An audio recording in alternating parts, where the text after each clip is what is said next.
안녕하세요. 김원준입니다. 사이버사령부 심리전단에서 부단장을 역임했던 김기현 씨가 사이버사령부에서 진행한 댓글 공작의 결과를 요약해 매일 아침 청와대와 국방장관, 합참의장, 국방부 비서관실에 직접 보고했다고 KBS 국제부 이재석 기자와의 인터뷰에서 폭로했습니다. 사이버사령부 댓글 공작 관련해 최초로 실명이 등장하는 이특종은 그러나 KBS 보도국장단이 보도를 막았습니다. 증거가 없기 때문에, 그리고 자유한국당 등 보수에서 문제 삼을 수 있기 때문에. 댓글 공작을 벌인 해당 부서에서 부단장을 했던 책임자가 얼굴을 공개하고 내가 직접 보고했다며 스스로 처벌을 감수하겠다고 실명을 공개했는데 증거가 없다는 게 말이 되나요? 군 정보기관에서 한 일인데 수사권도 없는 기자가 어떻게 이 이상의 증거를 확보합니까? 그리고 보수 진영에서 문제 삼을까봐 안 된다는 논리면 진보 진영에서 문제 삼아도 보도 안 해야 하는 건데 그럼 뭘 보도합니까?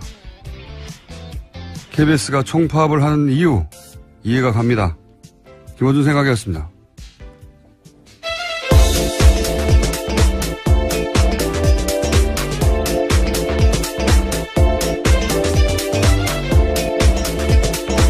시사인의 김은지입니다. 네. 이게 여태까지 나온 거하고는 좀 다른 종류의 특종이 하나 또 나온 거죠, 이게. 사이버 사령단. 네, 당사자가 얼굴을 밝혔기 때문인데요. 네. 그리고 직접 보고도 했다고 했으니까요. 예. 그리고 보고 대상이 청와대, 국방장관, 합참의장 보고를 받았다는 겁니까? 매일매일. 예.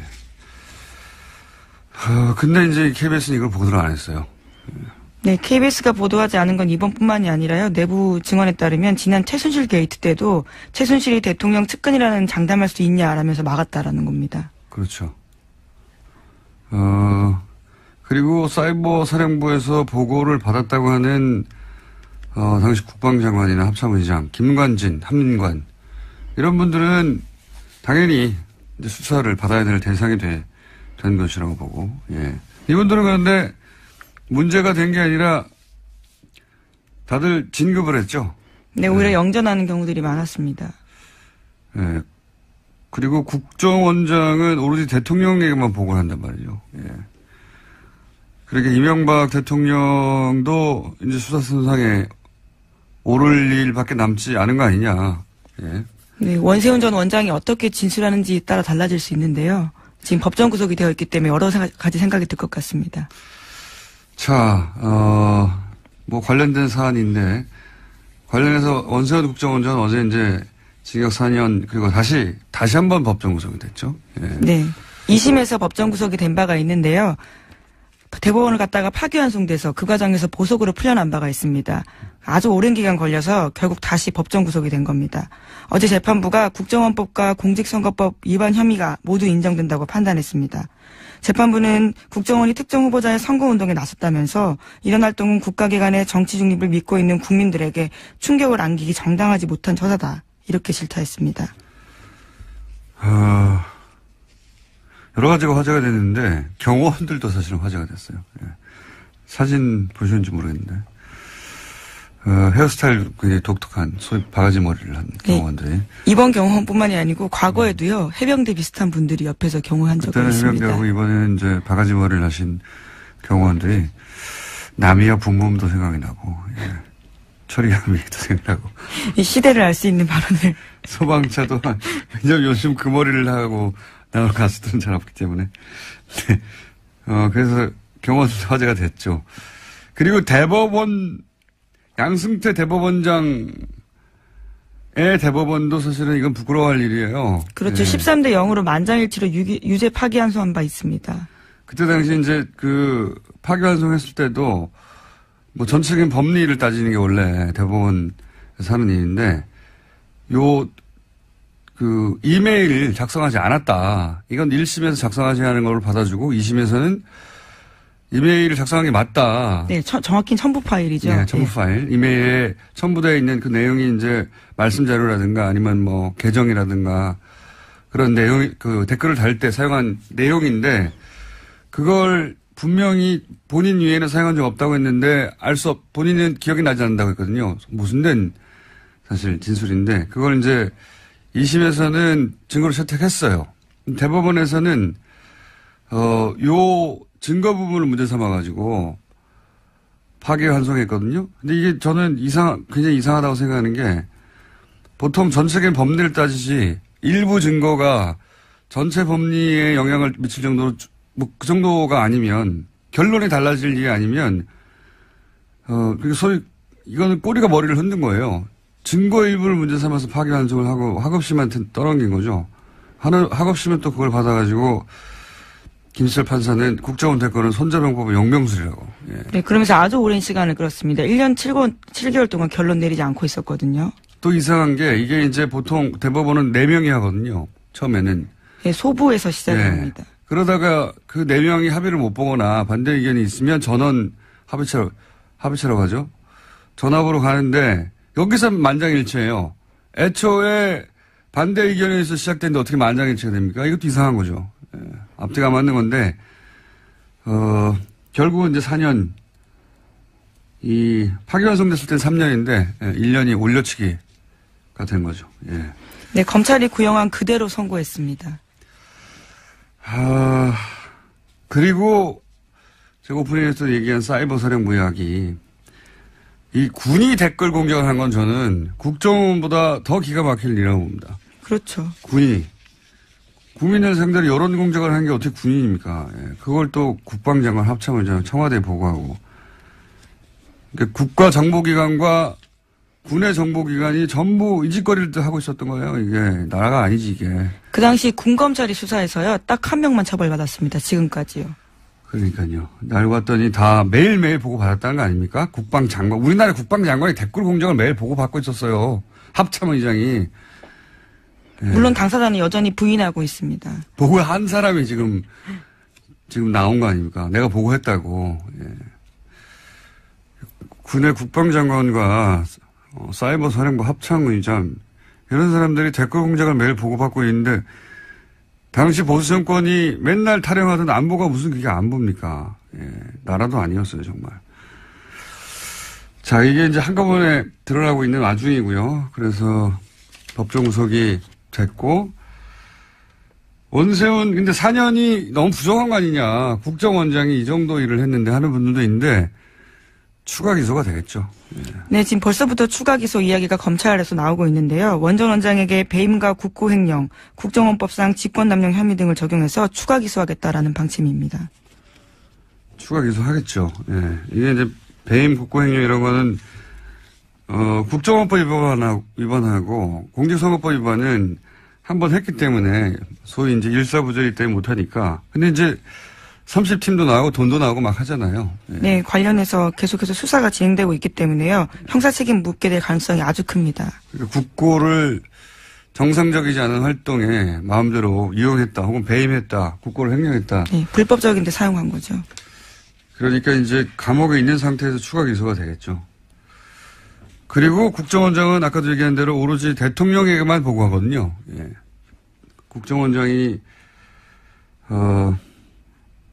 다시 감옥으로 간 이상 그 질문을 이제 끊임없이 수사기관에서 하게 될 테고 정치권에서 하게 되겠죠. 예.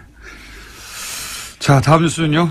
네, 관련해서 아까 잠깐 언급하셨는데요. 어제 JTBC가 국정원 적폐청산 TF발로 기존에 30개 팀이 아니라 18개 팀이 더 있다라는 사실도 보도했습니다. 그러니까 민간인 댓글 부대가 계속해서 나오고 있는 거죠. 한민관이 아니군요, 참. 한민관은 개그맨 하시는 분이군요. 네. 개그맨이죠, 그 정도면. 한민구 합참의장 당시. 자, 이 뉴스가 처음 나왔을 때도 그런 얘기 있었죠. 이게 다가 아닐 것이다. 네, 그렇죠. 적폐청산 TF 쪽에서도 이게 전체가 아니라고 계속 강조해 온 바가 있습니다. 아마 더 늘어날 가능성도 큽니다. 그러니까 전혀 별개의 팀이 또 있다는 것이고.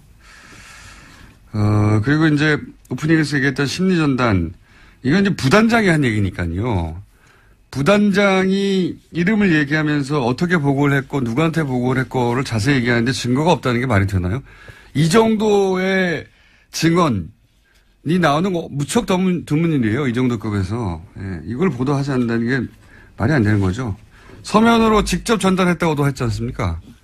본인이. 네, 본인이 직무대리일 때는 직접 서면으로 전달한 적이 있다라고 저도 만나서 들은 바가 있는데요. 당사자가 이번에 얼굴을 공개한 이유가 워낙 이 진술에 대한 여러 가지 이야기들이 있기 때문에 자기가 책임지는 차원에서 얼굴도 공개한다고 이야기했습니다. 그리고 자기를 처벌하라는 거 아닙니까? 네. 자기를 처벌하라고 하는 것이고 구체적으로 어떻게 했는지도 자세히 얘기를 하고 그리고 이제 한 얘기 중에 이제 예를 들어서 반대 여론이 나오면 반대 여론이라는 게 이제 이게 추천 댓글이 달리고, 혹은 반대 댓글이 달릴 경우에, 이명박 대통령이 뭘 했는데 반대 여론이 너무 높다. 그러면 찬성 댓글로 바꾸는 작업을 했다는 거잖아요. 네, 밤새 그렇게 작업을 해서 아침에 보고한다는 겁니다. 네, 밤새 국민 여론을 바꿨습니다. 이렇게 보고를 매일매일 했다는 거예요, 매일매일. 자랑이죠. 잘했다고. 잘했다는 자랑을 위로 보고하지 않을 리가 없잖아요. 본인들은 작전 상황, 작전 계획 보고라고 주장을 하고 있는데요. 무슨 작전입니까? 너무 부끄러워 용어들이. 게시판에 가서 댓글 난 다음에 작전 완료 이런 거 아닙니까?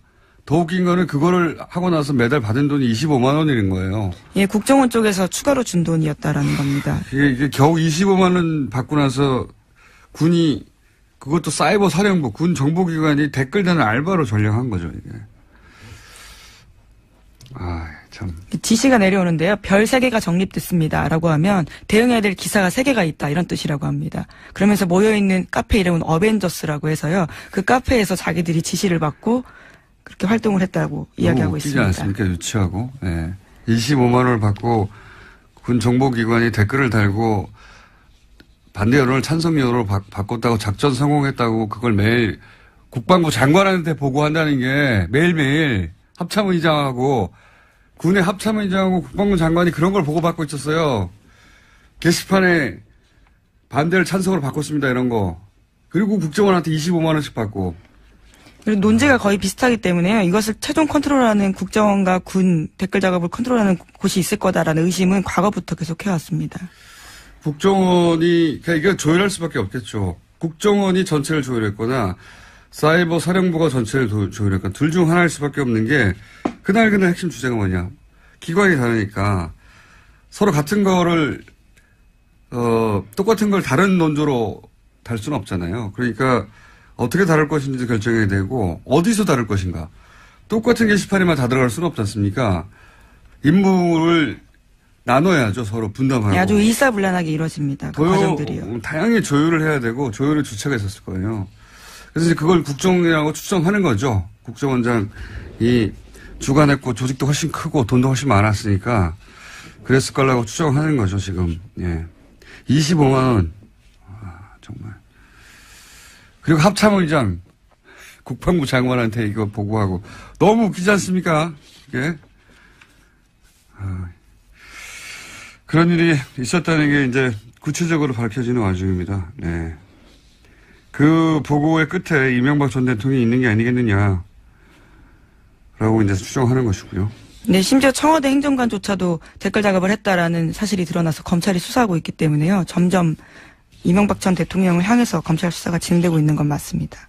그러니까 그때 당시 국방장관이나 합참의장이 안보 얘기한다는 건 너무 웃긴 거예요.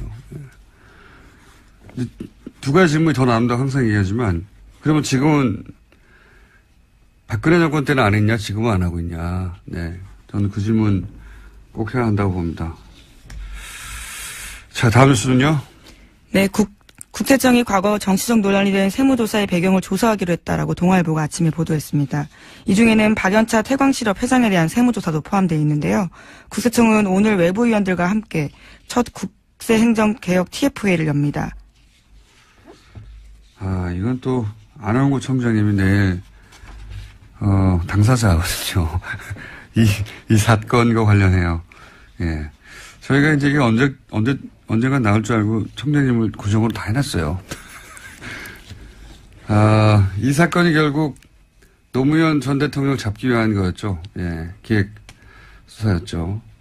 예, 표적 수사라는 지적이 그때부터 계속 되어 왔습니다. 왜냐면은 태광실업은 사실은 부산에 있는, 조사 사국은 대기업 수사하고 이런 데인데, 그것도 서울지방국세청 조사사국이 부산에 있는 중견 기업을 이렇게 탈탈 터는 경우는 없다라고 그때부터도 이건 표적수사라고 했었죠. 그리고 노무현 전 대통령이 자주 갔다는 이유로 삼계탕 집도 세무조사를 했었으니까요. 네, 게다가 한상률 당시 국세청장이 이명박 전 대통령한테 직접 보고했다는 의혹도 있었거든요. 그러니까 원래 민정수석실을 거쳐야 되는데 그것을 하지 않았다라는 거죠.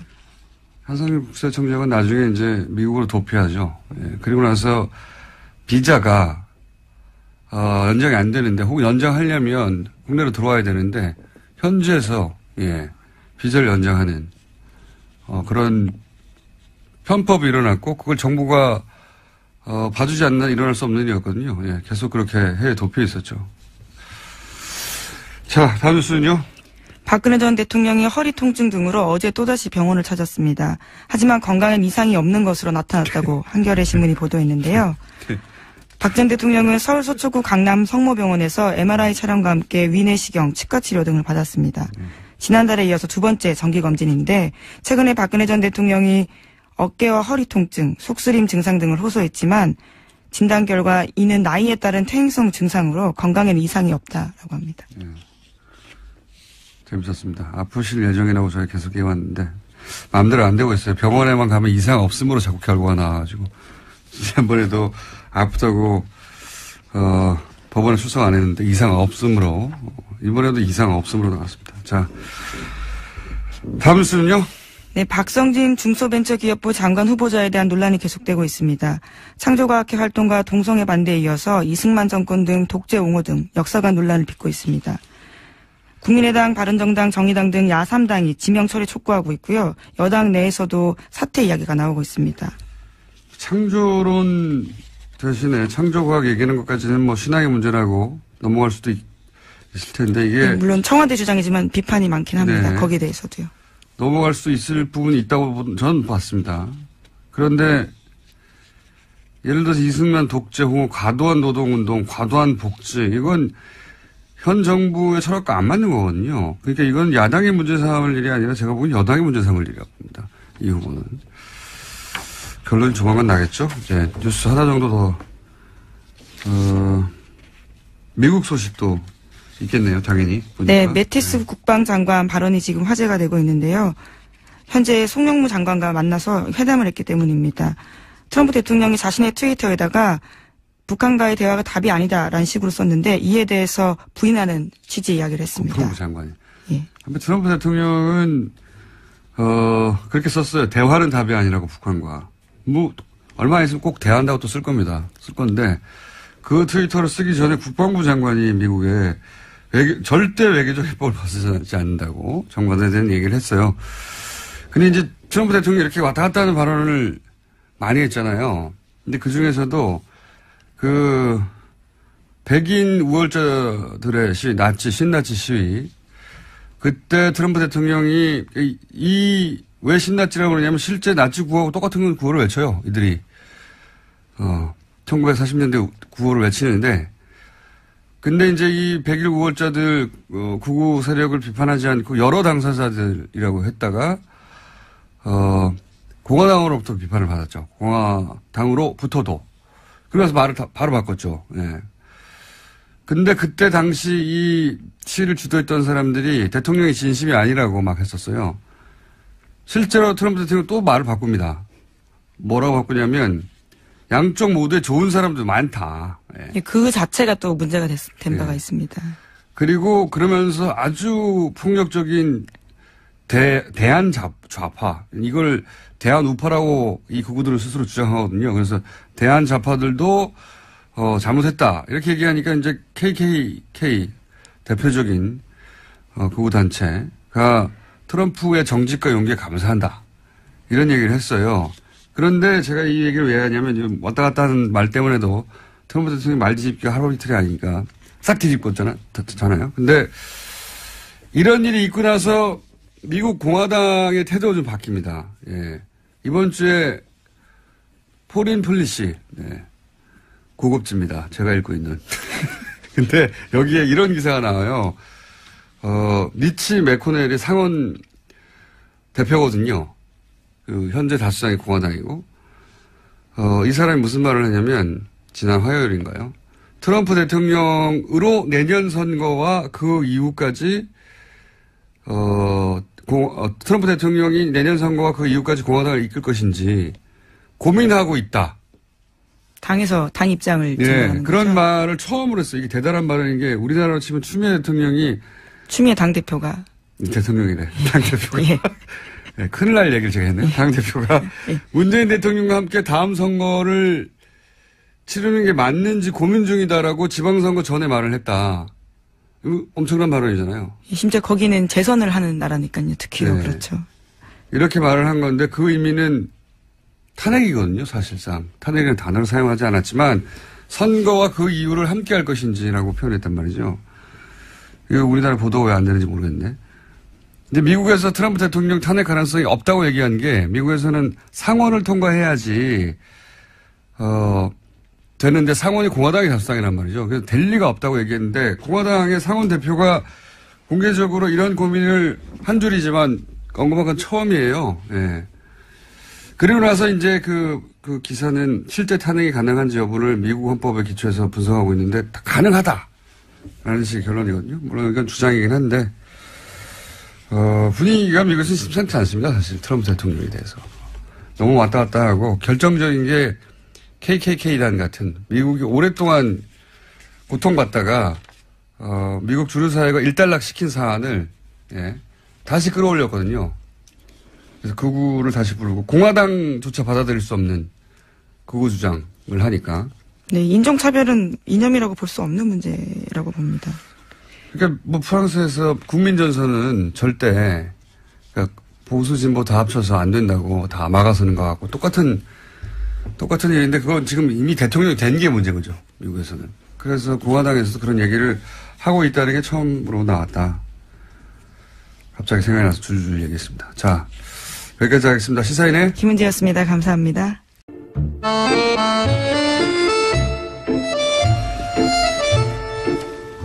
원조 핫한 코너죠. 원조. 예. 뉴스공장과 함께 무럭무럭 성장해온 두 분. 더불어민주당의 안민석 의원님, 자유한국당의 네. 김성태 의원님. 예, 김성태 의원님. 불후의 명절, 끝나지 않은 전쟁 저자 안민석입니다. 미국에서 무사 귀국했습니다. 막 공항에서 지금 뉴스공장 출연하기 위해서 달려왔습니다. 그러니까요. 아침에 뉴스공장 출연하기 위해서 비행기에서 내리자마자 일로 오신 거죠? 네, 제가 생각해도 대단합니다. 뭐 우리 안 의원님이 내부자들 출연 때문에 비행 일정까지 조정하고 네. 새벽에 이렇게 귀국하자마자 이렇게 달려온 것은 왜냐하면 여기 나와야 책 얘기를 또 할 수 있거든요. 그렇게 읽혀요? 이거 읽히면 안 되는데. 근데 이번에 이미 LA에서 제가 제 봉변 당한 그 이야기 이제 들으셨죠? 아니 언론에서 크게 났습니다. 봉변 당하셨다고. 예, 이게 어떻게 구체적으로 봉변을 당하셨는지. 아니 그 북토크장 가려고 하는데 지하 주차장 내려서 행사장 올라가려고 하는데 갑자기 한 20명이 나타나서 어떤 분은 뭐 아주 흉기 같은 것도 들고 계시고요. 흉기요? 예, 기습 공격을 제가 당한 거고요. 흉기 예를 구체적으로 어떤 흉기? 그런 흉기들이 있어요. 미국에는. 피켓 같은 걸 흉기라고 하시는 거 아닙니까? 그 포함해서요. 예. 평생들을 욕을 다 먹었고요. 그래서 제가 오래 살 것 같고요. 그리고 이번에 연로하신 분들 동영상에는 연로하신 분들 그냥 몇 분 정도가 그냥 마음에 안 들어서 항의하신 다시 한번 자세히 보세요. 예. 거기 아주 근장한 그런 분들도 계시고요. 근데 무엇보다도 저는 그분들한테 좀 고맙다는 생각이 들어요. 왜냐하면은 책 홍보가 됐기 때문에 출판사 측에서 전화가 왔어요. 의원님, 이거 100억짜리 책 홍보입니다. 저희들이 가을에 책 홍보 좀 하려고 했는데 8세 지금 이제 다 매진되게 생겼고 이제 곧 이제 10세를 향해서 의원님이 혹시 알바들 쓰신 거 아닙니까 혹시? 그런 일각의 오해를 들을 정도로 네. 제가 10세를 찍으면은 지금 8세 이제 거의 다 매진됐는데 의원님 직접 하지 않았다면 출판사 쪽에서 어떻게 한 거 아닐까요? 그런 일각의 공장장 같은 업무론으로 세상 보는 사람들은 그런 생각이 있겠지만 그래서 제가 10세를 찍으면은 뉴스 공장 우리 가족들, 스태프들, 공장장, 김성태 의원님 제가 고기를 뭐 나까지는 빼고 하셔도 좋고 그 아내님이 LA에서 이제 봉변을 당하셨다는 그런 보도를 보고 걱정을 많이 했는데 봉변이 아니라 기습 공격. 아이 그렇게 너무 또 사선 의원이나 되시는 분이 제가 일전에도 말씀드렸듯이 누구나 생각이 다르면 반대 의사를 표출할 수가 있죠. 때로는 시도할 수 있지만 그것은 어디까지나 법 테두리 안에서 이루어져야 하는 것이고 폭력이나 폭언 같은 이런 위압적인 방식으로 이루어져서는 결코 안 됩니다. 이제는 뭐 우리 안인도 집권당의 의젓한 중진 아니십니까? 비록 의원님을 비난하고 이협했을지라도 그분들 역시 우리가 보다듬고 또 품어야 할 국민이니까 의젓하게 나가시고 저는 그 이후에 출동한 모릅니다. 놀라운 게 그 이후에 상당히 급박한 상황이 있지만은 잘 슬기롭게 대처하셨고. 남의 말이라도 저렇게 쉽게 하시는데 차 안에 갇혀가지고 20-30분 동안 둘러싸여가지고 그렇게 협박 당해보세요. 뭐라고 하던가요? 둘러싸고 나서. 몇 명 정도? 평생 들을 욕을 다 들었다고. 왜 책을 썼냐? 책 내용이 이게 뭐냐 이런 거였나요? 저는 그분들 가짜 교포들이라고 보고요. 제가 LA하고 샌프란시스코에서 북토크에 오신 이제 교포분들 이야기를 들어보니까는요. 저 사람들은 진짜 교포 아니다. 정말 창피하다. 그런 말씀 하셨고. 교포가 아니라는 건 누군가 동원한 사람들이라는 얘기인가요? 그런 의미인가요? 실제로, 이 집회를 모집하는 광고가 떴고요. 그 돈을 준다. 그리고 세게 뭐 지르는 사람한테는 돈 더 준다. 돈을 걸고 그날 안민석 의원님을 둘러싸고 항의를 했던 사람들을 모집을 해서. 네, 그게 인터넷에 있는 것을 시민단체에서 확인을 했고요. 그래서 그렇군요. 참 지금 미국 서부 시간으로 오후 3시 38분인데요. 이거 어떻게 돌파하셨습니까, 오늘? 사선 의원으로서. 이제 경찰이 왔어요. 근데 지금 이 시간에 미국 서부에서 LA의 내여사 우리 회원들, 샌프란시스코의 공감 회원들, 이 뉴스공장 청취 중인 우리 교민들, 또 모든 해외 교민 여러분, 안민석의 무사귀국 인사말 전해 올리겠습니다. 이때까지 하셨잖아요, 지금. 아니, 경찰을 불러서 이제 탈출하신 겁니까, 그러니까? 그렇죠. 제가 야당이었으면은 아마 총영사 측에서 좀 나몰라라 했을 텐데 지난번에 텍사스에 뭐 간호장교 찾으러 갔을 때는 그때는 휴스턴하고 뉴욕의 총영사하고 대사관 측에서 뭐 거의 쳐다보지도 않고 신경도 안 썼거든요. 경찰이 의원님을 제압하러 왔지 않습니까?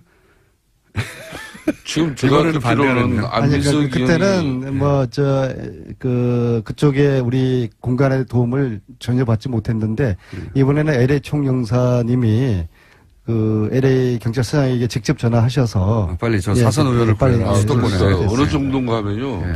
미국 경찰의 호의를 받은 제가 이렇게 들리는 이야기로는 안민석 의원이 미국에 떴다 하면은 이미 인천공항에서 이렇게 뜨는 과정에서부터 미국의 우리 공간에는 거의 생중계됩니다.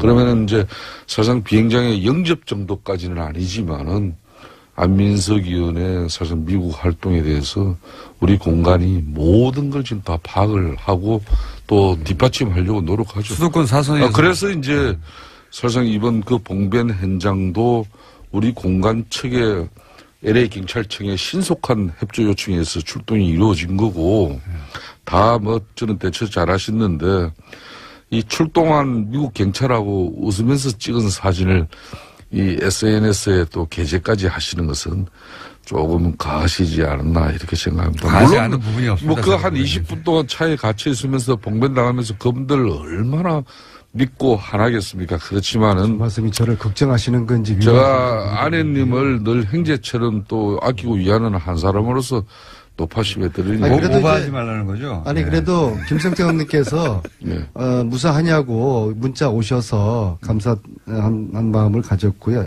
역시 우리 김성태 안민석의 케미, 이것은 당을 떠나서 참 아름다운 케미구나 느꼈고요. 제가 그 경찰하고 사진을 올린 것은 많은 분들이 걱정을 하셔서 그래서 이렇게 이제 마무리하고 알겠습니다. 분출하고 그만하죠 이제. 예, 또 그러니까 기념사진까지 찍었습니다. 한 15분 20분 웅성웅성하다 끝난 거잖아요. 너무 아무튼 끝나지 않은 책 생전 홍보해 주셔서 감사합니다. 이렇게까지 길게 할 얘기는 아닌 것 같고요. 예. 자, 잘 아니 벗어났다. 사람이 죽다 살아왔는데 뭘 길게 할 게 아니냐고. 아니, 차 안에서 가만히 앉아 있다가 끝난 거지 않습니까? 네. 그랬을 때 김호중 같았으면 어땠을까? 그 순간적으로 그 생각이 나더라고요. 저는 뭐 사인했겠죠. 다 내려가지고 그분들에게.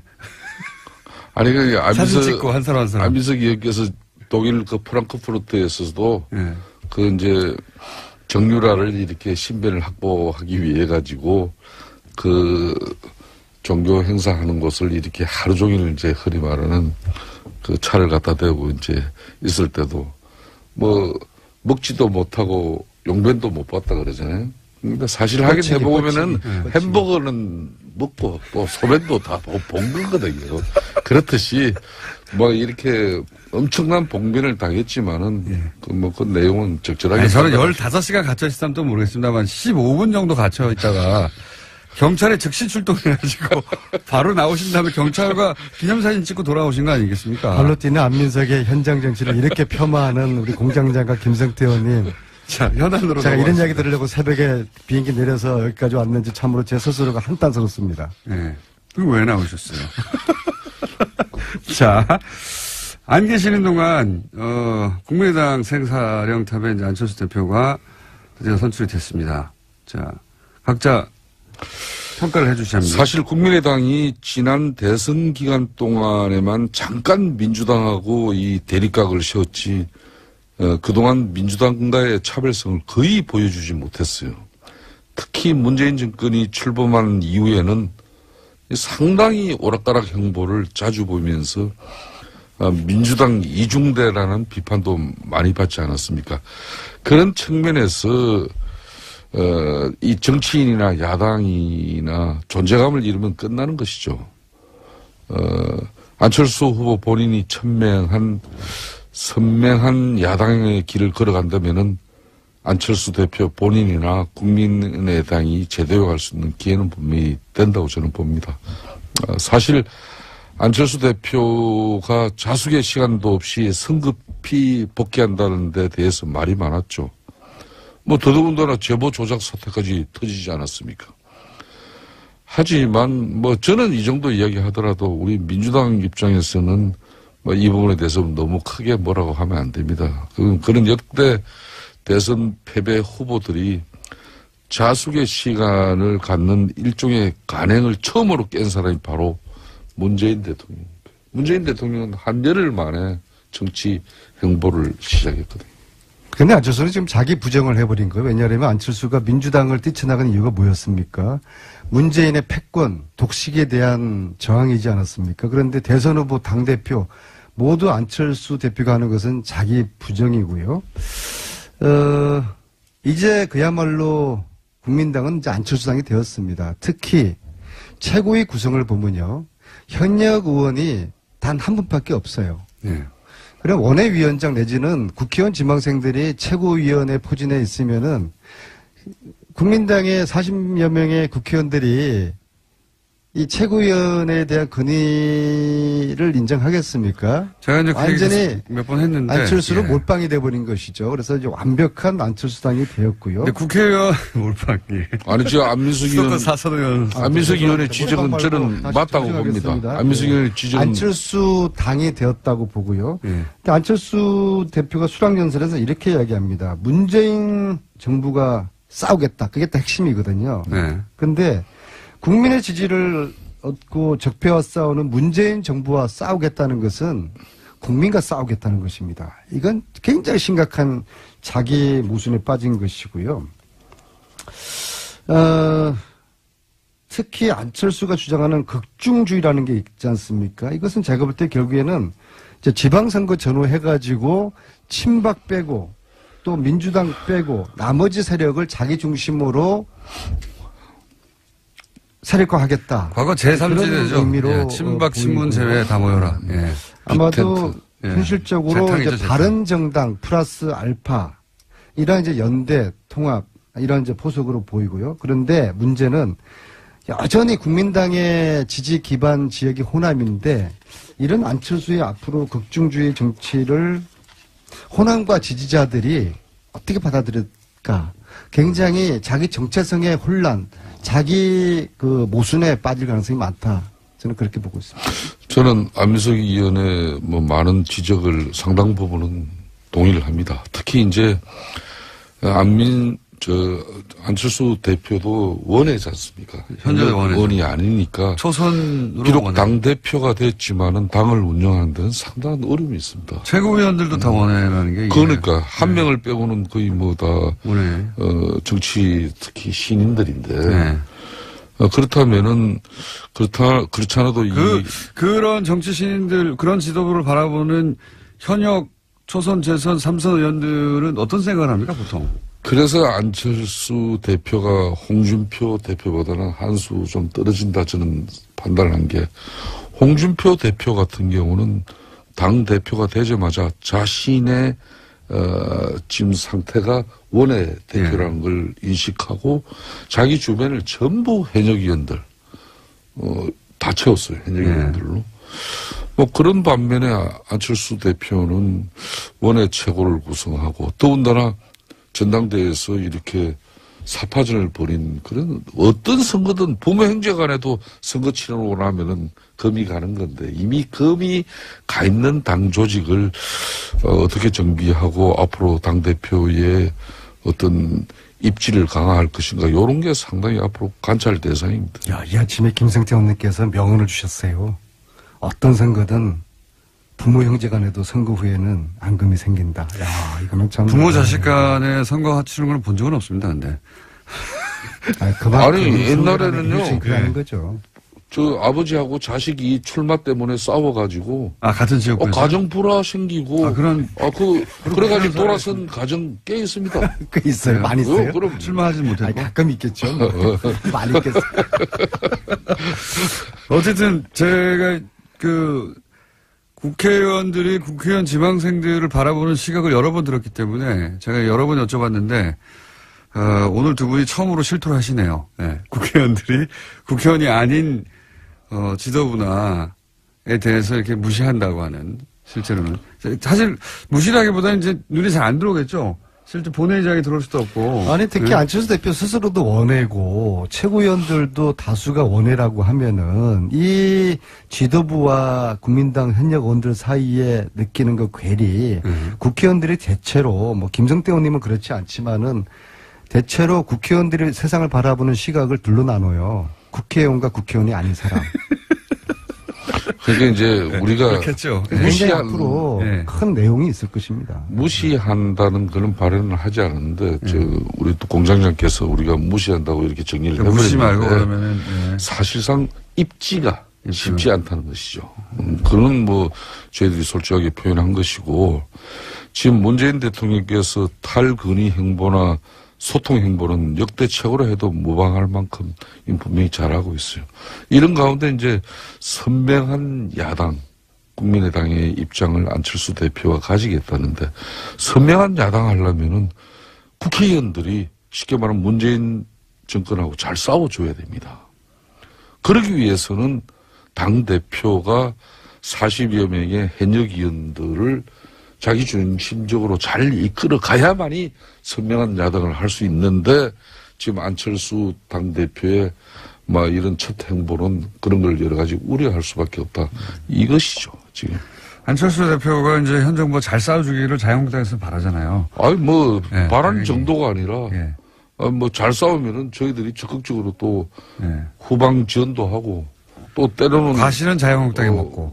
굳이 먹을 이유가 없어요. 지금 아직까지 국민의 신뢰와 지지까지 우리가 이렇게 받고 있는 정당이 아니기 때문에 과실을 먹을 이유는 별로 없는데 그렇지만은 문재인 정권의 독주는 좀 막을 수가 있겠죠. 지금 탈원전 문제나 건강보험 확대 문제처럼 이런 설익은 정책들을 졸속으로 밀어붙이면서도 야당의 이해나 협조를 구하는 절차는 아예 지금 무시하고 있는 것이거든요. 이게 이제 문재인 대통령 정치, 국민의 절대적 신뢰와 지지 기반이 바로 이런 현상이 나오는 겁니다. 저희는 끊임없이 야당하고 협치하자고 그러고 손을 내밀고 함께 가자고 하는데 네. 그리고 과거의 적폐에 대한 정산을 함께 선의 경쟁하자고 하는데 야당은 뭐 입만 뻥긋하면은 반대를 위한 반대하고 국민 지지 7, 80을 받는 이 문재인 정부에 대해서 끊임없이 부정하고 폄하하는데 어떻게 이게 정상적인 여야 관계가 서겠습니까? 여당이 야당을 존중하고 야당이 여당을 존중하면서 국민을 바라보는 정치, 국민을 대상으로 서로가 포인트를 얻겠다는 정치를 해야 되는데 오로지 깎아내리기, 헐뜯기만 하는 이 야당에 대해서 국민들에게 지금 눈을 안 주는 거 아니에요. 그러니까 여전히 자유한국당 그 인원수가 많은데도 지지도가 15% 겨우 넘을까 말까 하는 거 아니겠습니까? 자성하십시오. 바로 저 이야기를 불과 6개월 전에 저희가 하고 안민석 의원 야당 탄압하는 이야기 그만하라고 그랬는데 참 객세지감입니다. 세상은 이렇게 변하는 겁니다. 네, 그러니까 참. 더군다나 150만 원 안민석 의원이 미국에 가면은 이제 한국의 저명 인사, 그러니까 이 정권의 아주 중요한 인사가 미국에 뜨는 걸로 되는 거.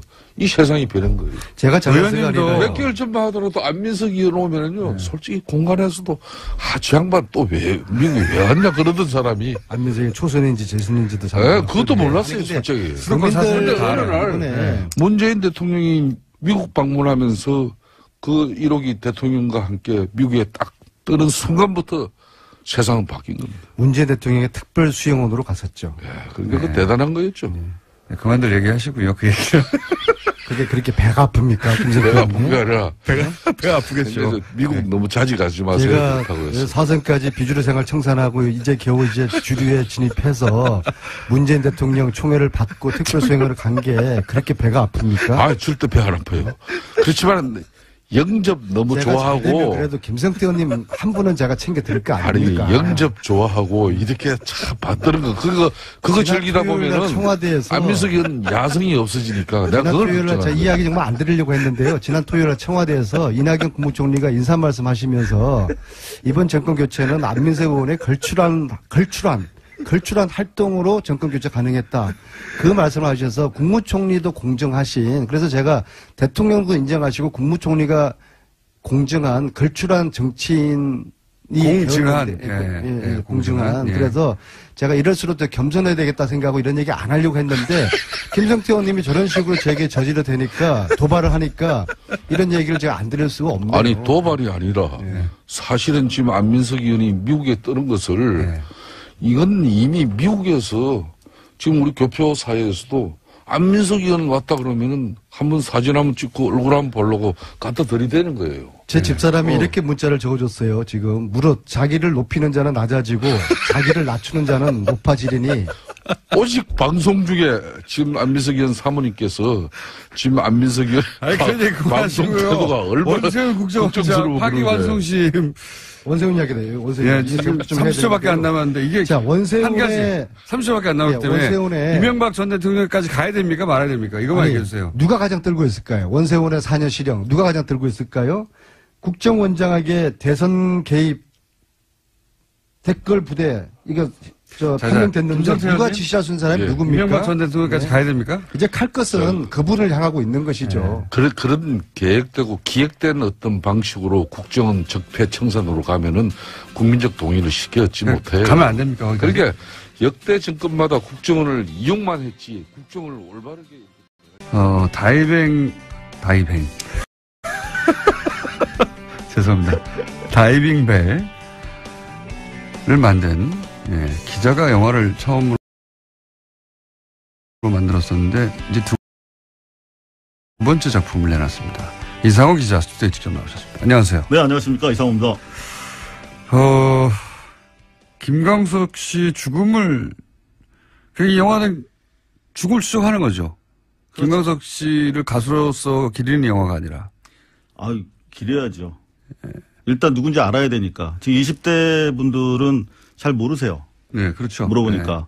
일단 그분이 얼마나 위대한 가수인지, 노래가 얼마나 좋은지를 보여드리고 시작하죠. 일단. 네. 하지만 영화의 주 테마는 김광석 씨의 죽음이 이상하다는 거잖아요. 이상한 정도가 아니라 자살이 아니고 100%. 네. 타살이다. 이제 잘 모르시는 분들을 위해서 잠깐 요약하면, 목을 매서 자살했다. 한마디로 말해서. 어느 날 갑자기. 네. 그때 당시는 어마어마한 화제였습니다. 네, 큰 화제였고, 그리고 이제 부인이 당시에 이제 자살인 이유에 대해서 언론 인터뷰를 많이 했었고, 그리고 나서 뭐 이상하다는 얘기가 그때부터 있었어요. 네. 처음부터. 하지만 그 자살이라는 게 뒤엎어지지 않고 그냥 자살로 끝났죠. 사건은. 몇 년 전이죠, 벌써. 21년 됐습니다. 예. 21년 만에 그 죽음이 이상하다고 이걸 추적하게 된 첫 번째 계기가 뭡니까? 제가 물 먹은 사건이에요. SBS에서 특정을 했죠. 네. 야근에. 예. 그리고 제가 혼찌검이 나와서 이제 그때만 하더라도 네. 이제 수습 기자였습니다. 수습 기자였지 않습니까? 아, 근데 기억이 굉장히 남는 사건이었군요. 그럼요, 아팠죠. 네. 물 먹으면 혼나죠, 그때 당시. 혼나는 정도가 아니라 육두문자가 날라오죠. 그래서 오히려 사건이 끝났음에도 불구하고 혹시 남은 게 없나 계속 따라가 봤다. 장례식 내내 장례식장에 있었어요. 네. 그리고 따라가 봤고. 네. 그러니까 지난 20여 년간 계속해서 이것은 이상한 사건이라는 게 머릿속에 떠나지 않았군요. 그렇죠. 당시에 상식적으로 접근하면 다 이상했어요. 근데 워낙 이제 그 부인께서 예. 자살이다라고 강변을 하셨고. 자살의 동기나 뭐 여러 가지 얘기하셨죠. 네, 우울증, 그리고 여자 관계, 네. 뭐 이런 것들을 제시하셨고 대서특필되면서 이제 묻혀버렸죠. 네. 그런데 취재를 해보니까 둘 다 사실이 아니야. 그리고 오히려 반대야. 그거를 머릿속에 계속 담고 있다가 네. 이제는 이 이야기를 꼭 풀어야 되겠다 생각하시고 그 형식을 영화로 잡으신 거죠, 이제. 그러니까 MBC에 있을 때도 계속 이걸 보도를 추진했었어요. 네. 왜냐하면 주변 분들이 이제 제가 물 먹어서 열심히 많이 하려고 취재하는 기자 네. 이걸 아시고 주변 분들이 제보를 계속 해주셨어요. 수년 동안. 그래서 이제 뭐 카메라 출동, 뭐 사실은 2580 이런 프로에서 보도를 추진했는데 100% 이건 뭐 소송이 들어오는 사건이니까 보도를 못했죠. 근데 이제 회사 잘리고 나서. 네. 이제는 뭐 소송을 당해도 회사가 아니라 내가 당하는 거니까. 뭐 제가 뒤집어 쓰면 되니까. 네. 알겠습니다. 자, 그러면 이것은 이상호 기자의 주장이라는 걸 전제로 하고, 네. TBS는 상관이 없습니다. 네. 근데 이게 주장은 아니고요. 네. 100% 팩트로. 네. 이건 팩트만. 당연히, 네, 팩트만 추려서. 근데 영화를 만들었죠. 보실 분들을 위해서 이제 스포일러를 빼고 그러면, 팩트로 기반해서 이 영화가 주장하는 김광석 씨 죽음의 의문점. 네. 몇 가지만 얘기해 주세요. 뭐 스포일러가 되겠는데요. 네, 이 밖에도 많은 뭐 증거들이 영화 속에 전편에 심어 있기 때문에 몇 가지만 주요한 걸 말씀드리면 기본적으로 여자 관계 때문에 사망했다, 자살했다라고 첫 하는데 번째 나왔던 이야기니까. 그 주장. 네. 네. 근데 알고 보니까 반대더라고요. 네. 그렇군요. 예. 그리고 그건 자세히 얘기하지 마시고 네네. 인상에 관한 얘기는 반대였다 어쨌든. 네네. 예. 그리고 우울증 약 그거는 어떻게 확인이 된 겁니까? 크로스 체크했고 본인 그 부인분 네. 네 진술도 받아냈고. 그렇군요. 네. 예. 그리고요. 그리고 우울증 약도 부검 결과 확인되지 않았고. 우울증 약을 복용하고 있었다고 했는데 네. 실제 부검 결과 우울증 약이 나오지 않았다. 네. 그리고 가장 또 중요한 것 중에 하나인데 목에 3번 정도 목에 줄을 감아서 예. 누운 채 발견됐다라고 이제 최초 목격자인 부인께서 말씀하셨는데. 근데 그 대목에서 사람들이 다 이상하게 저도 기억이 이제 얼핏 나는데. 네. 목을 맸다면 이제 목이 메어진 채 발견됐어야 되는데. 그렇죠. 발견했을 때 이미 누워 있었다. 이상했거든요, 그때도. 예. 그러니까 이게 목을 매서 대롱대롱 매달린 상태가 아니었고 예. 목을 맨 채 계단에 누워 있었다고 했거든요, 부인께서. 예. 그런데 이제 이미 현장을 훼손한 상태에서 119를 불렀어요. 그러니까 예. 무슨 말이냐면 목에 줄을 풀고 예. 자기가 한 20분 정도 CPR을 하고 예. 그래도 안 살아나니까 이제 119를 불렀다 이렇게 진술했거든요. 예. 처음 발견할 때 근데 이제 소위 목을 매단 채가 아니었다는 것부터 이제 시작하는 거죠. 그렇죠. 예. 예. 그게 전 기억이 납니다. 예. 여하튼 3바퀴를 돌렸다고 했으면 목에 줄이 3개 남아 있어야 되거든요. 눌린 자국이. 줄에 의해서 눌린 자국 3개가 있어야 하는데. 그렇죠. 예. 근데 저희가 확인해 보니까 줄이 1개고 그나마 목 뒤쪽에는 줄이 없더라고요. 목 뒤쪽에는 흔히 남아있지 않았다. 그렇죠. 사큰이라고 하는데 네. 그렇다면 그 경우에 어떤 의미입니까? 라고 저희가 법의학자분들을 만나서 여쭤봤더니 네. 그거는 누군가 뒤에서 교살, 목을 졸랐을 때 줄이 교차되잖아요. 그렇죠. 그러면서 그 정도 간격이 뜬다라고 말씀하시더라고요.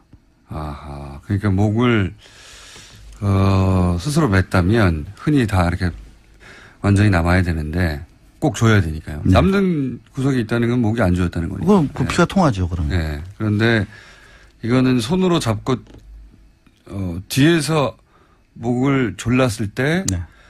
손을 잡은 줄이 교차되니까 네, 손이 또 잡아야 되고. 그 부분이 남지 않게 되는 것이고 네. 그런 걸로 수정된다. 그거는 뭐 대단히 유력한 일단 자살이 아니라는 그러네요. 거죠. 네. 네. 그러니까 뒤에서 누군가 목을 졸랐을 가능성에 대해서 얘기하는 거 아닙니까 지금? 그렇죠. 더구나 그렇다면 그 연약한 여자의 몸으로 훔쳐서 어떻게 그러느냐라고 의문을 제기하실 수 있는데 당시 현장에 전과 10범 이상 강력 범죄 경력이 있는 부인의 오빠가 계셨다. 이거 굉장히 소송을 바로 당하실 내용이네요. 네. 뭐 취재된 팩트고 네. 그리고 현재 공소시효가 만료됐어요. 그래서 실체적 진실을 밝히는 방법 중에 하나가 그 부인께서 저한테 소송을 걸어주시는 거거든요. 오히려 이 김광석 영화는 일종의 도발입니까? 도발은 아니고 팩트를 통해서 확인하기 위한 도발입니까? 말하자면 그렇게도 해석하셔도 좋겠네요. 근데 뭐 소송을 안 하셔서 대단히 이상하게 생각을 하고 있어요. 지인들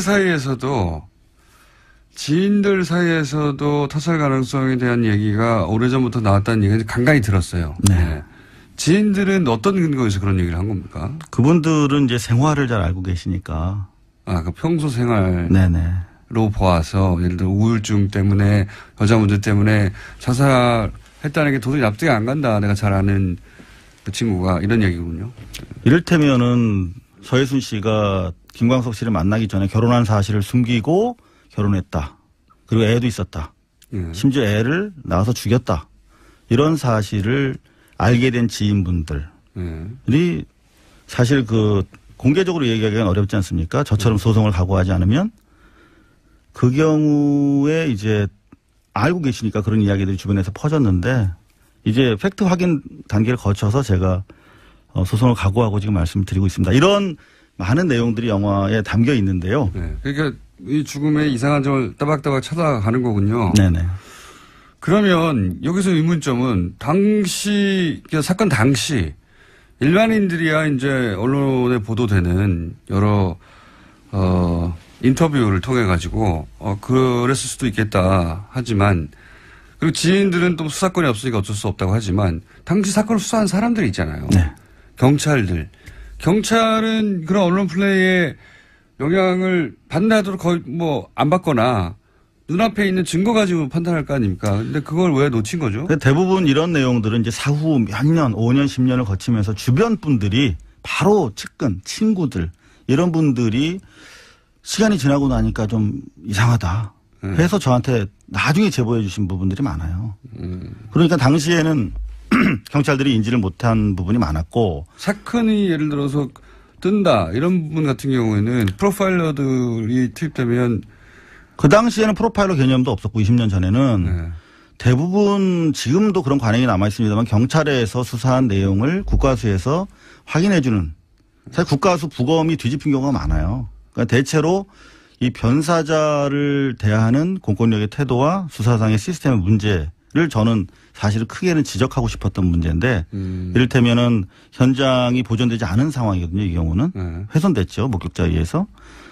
그랬다 하더라도 의학 지식이 있는 검안 의 이런 분들이 사실 현장에 나가야 되고 형사소송법에 따르면 검사가 나가게 돼 있는데 그렇지 못한 변사자들이 대단히 많고 1년에 한 3만 명 정도 달하는 변사자가 발생을 하거든요. 그러니까 사실은 이 시스템이 보완되지 않고서는 현장에 경찰력이 만성적인 사실 업무 과중 상태에 있기 때문에 그 경찰 책임만 묻기도 상당히 어려운 그런 사안이었죠. 그렇다도 이 사안은 대단한 관심을 불러일으켰던 사건인데 경찰이 그렇게 초동수사 비롯해서 부실했다는 게 잘 이해가 안 가네요. 그래서 사실 예를 들어서 뭐 거짓말 탐지기라든가 기본적인 조사는 했을까 아닌가요? 그 당시에 부인에 대해서 혐의점을 두고 적극적으로 수사하지는 못했죠. 그 제가 뭐 수습 기자라서 취재력이 한계도 있었습니다만 그래서 나중에 2002년에 검찰에서 네. 제가 다시 기획 취재를 하면서 검찰이랑 접촉해서 제가 인터뷰한 부인의 육성 테이프를 네. 넘겨서 그걸로 거짓말 탐지를 돌린 적이 있어요. 아 그래요? 네. 나중에? 네. 사건 당시가 아니라? 사건 당시에는 검찰이 워낙 완강하게 수사를 안 했어요. 더구나 지휘를. 그분이 연수 가신다고 짐 싸고 있더라고요. 왜 이런 거 취재하냐고. 그래서 어쨌든 취재한 목소리를 가지고 거짓말 탐지기를 한번 집어넣어 본 적이 있다? 네. 그 결과는 어떻게 나왔습니까? 거짓말로 나왔어요. 근데 이제 직접 간 게 아니라 목소리만 가지고 했으니까 그게 정확도가. 저도 그게 가능하냐고 여쭤봤더니 네. 그게 그 비디오 테이프였거든요. 어허. 근데 종합적으로 분석을 한답니다. 비디오 테이프로도. 표정이라든가 억양, 네. 뭐 눈의 떨림, 깜빡거림, 뭐 그런 것들로 뭐 전문가분들이시니까요. 그런데 이건 거짓말이라고 네. 그때 확신한다고 그러시더라고요. 확신한다고 거짓말 탐지기 경찰의 전문가가 얘기했다. 네. 네. 지금 얘기하실 수 없는 다른 정황들도 그 안에 영화 속에 들어가 있는 거겠죠. 사실 극히 일부입니다.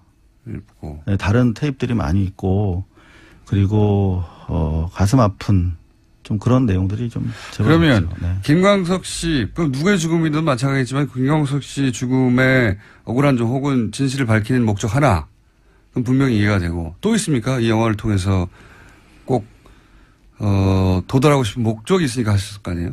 기본적으로 김광석 씨의 억울함을 풀어드리고 싶었고요. 네.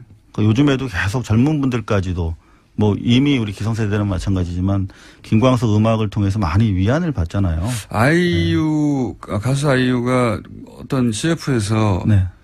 한번 CG를 통해 등장한 적이 있죠. 예, 김광석 씨. 그 가수입니다. 예. 그 억울함을 풀어주는 건 당연한데. 근데 이분을 네. 통해서 이제 변사자 문제까지도 네. 같이 좀 우리 사회가 관심을 가졌으면 하는 바람이 있죠. 근데 이제 지금 법적으로는 문제 삼을 수 없지 않습니까? 그렇죠. 공소시효가 도가 됐고.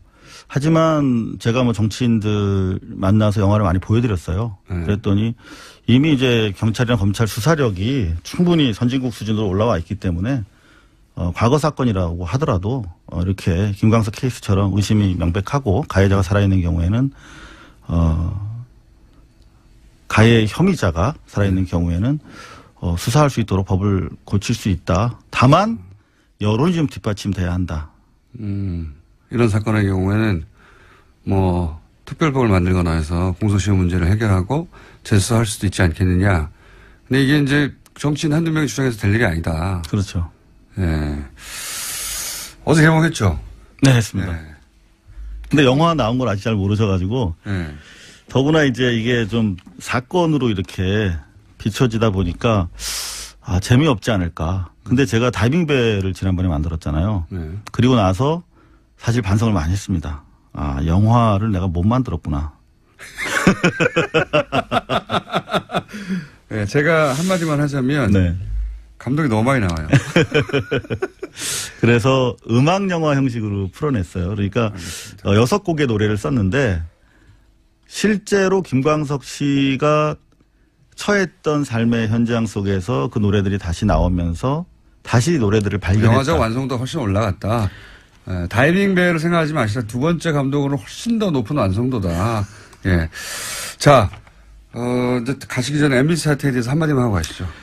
영화 공범자들이 좀 크게 역할하고 있다고 생각해요. 예.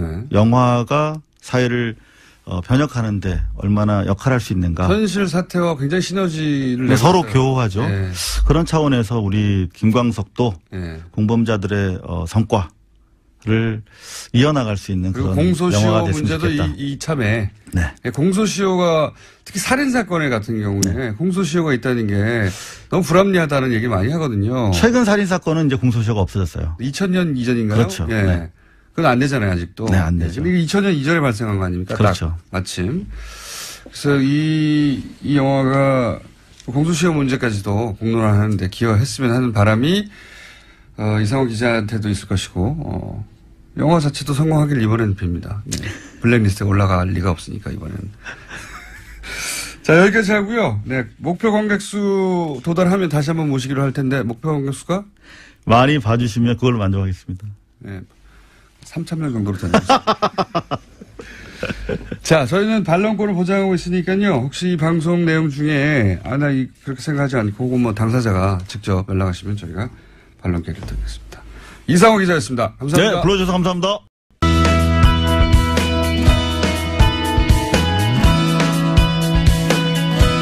자, 오늘은 저희가 코너를 융합했습니다. 리얼미터 그것마저 알려주마 코너와 김진애 의원님 코너를 어떻게 하다 보니 융합시켜버렸어요. 그래서 두 번을 동시에 나는 하라는 대로 합니다. 자, 리얼미터 권수정 실장 나오셨습니다. 안녕하십니까? 네. 그리고 김진애 박사님 안녕하십니까? 안녕하세요. 네. 융합된 이유는 잠시 후에 나올 겁니다. 네.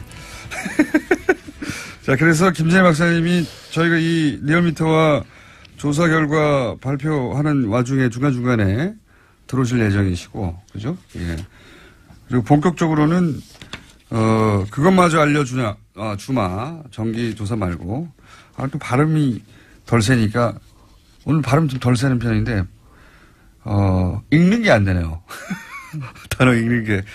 자, 그것마저 알려주마, 두 번째 조사 발표할 때 아마도 김진애 박사님이 본격적으로 등장하실 것 같습니다. 자, 정기조사 어떻습니까?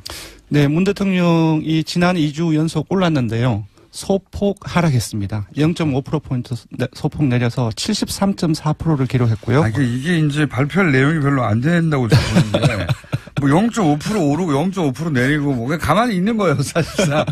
예. 표본으로서 생각하면. 오차범위 내이기 때문에 네. 거의 변동이 없다고 봐야 되겠죠. 근데, 네. 이제 한 주간 이제 3일 동안 흐름을 보면 조금 봐야 될 부분들이 있습니다. 아시다시피 사흘 간격으로 탄도 미사일이 두 번 발사가 됐죠. 이제 네. 그 이후에 또 인사 논란이 계속 지속되고 있습니다. 박성진 후보자라든지 유정 후보라든지 훨씬 더 많이 빠져야 되는데 네, 맞습니다. 빠졌다는 사실상 저 같은 경우는 이제 그러한 논란들이 준척돼 있기 때문에 조금 더 빠지지 않을까 예상을 했는데 네. 빠지지 않았어요.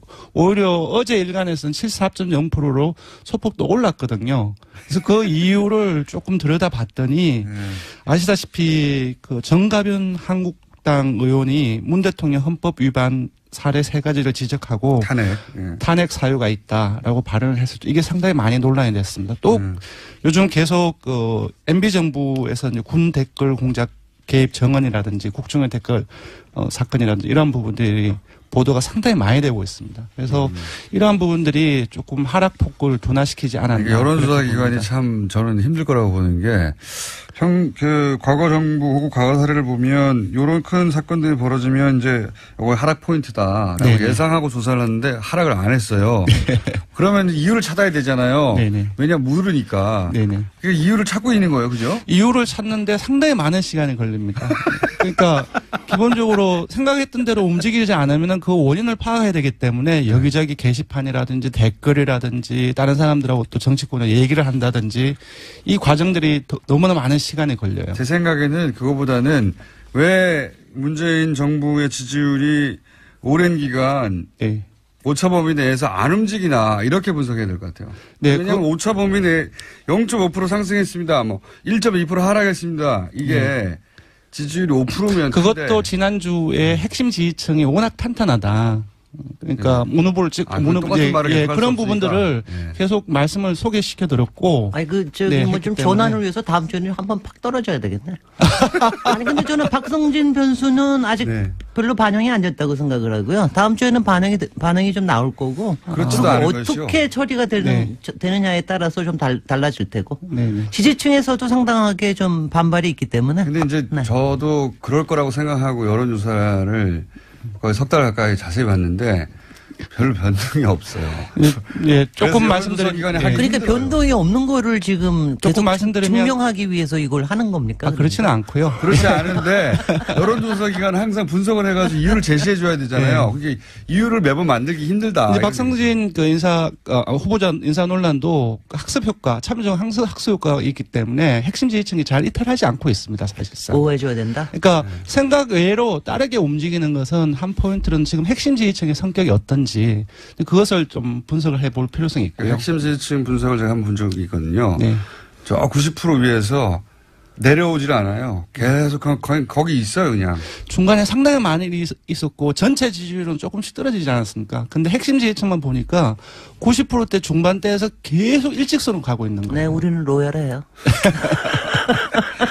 그래서 여론조사 기관이 참 해먹기 힘들다는 얘기를 지금 하고 있는 겁니다. 네. 지난주에도 그 얘기를 했는데 소폭 떨어졌다, 소폭 올라갔다는 게 이게 이제 만약에 대통령 지지율 5%면은 0.5%도 큰 거예요. 그렇습니다. 근데 너무 위에서 놀고 있기 때문에 그다지 의미가 없는.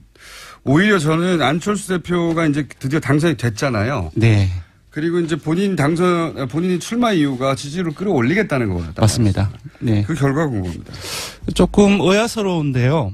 이번 주에는 오히려 빠졌습니다. 지난주 6.7%가 나왔는데 국민의당이 이번 주에는 0.5%포인트 내려가지고 6.2%를 기록했고요. 그러니까 지난주 6.7% 오를 때 컨벤션 효과, 전당대회 효과가 어느 정도 반영이 되었는데 딱 되고 나서 3일간 흐르는데 오히려 조금 빠졌습니다. 그래서 컨벤션 효과가 사실상 미약하지 않느냐라는 생각이 들고요. 빠진 것을 보면 어디서 빠졌냐 하면은 이게 호남이 중요하죠. 호남에서 상당폭 빠졌고 그리고 문 대통령 핵심 지지층이 사실상 30대를 중심으로 해서 40대를 포괄하고 있습니다. 또 거기에서 빠졌어요.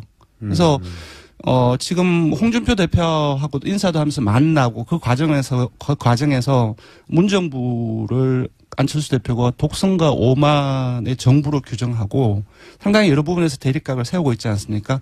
그러한 부분들이 국민의당의 예상과는 달리 지지층 결집으로 이어지지는 않는 모습이 아닌가 싶습니다. 예상과는 다르게. 네. 예상이라보단 바람과는 다르게. 네. 자, 여기까지 알겠습니다. 나머지 정당은 별로 안 궁금한 것이 비슷해요. 더불어민주당도 0.몇% 올랐다 내렸다고 자유한국당도 그래봐야 많아야 1%대. 그래도 정기조사니까 그 숫자만 들도록 하죠. 네, 알겠습니다. 민주당은 소폭 올라서 52.2%이고요. 자유한국당은 지난주에 14.9%를 기록했는데 살짝 올랐습니다. 16.8%이고요.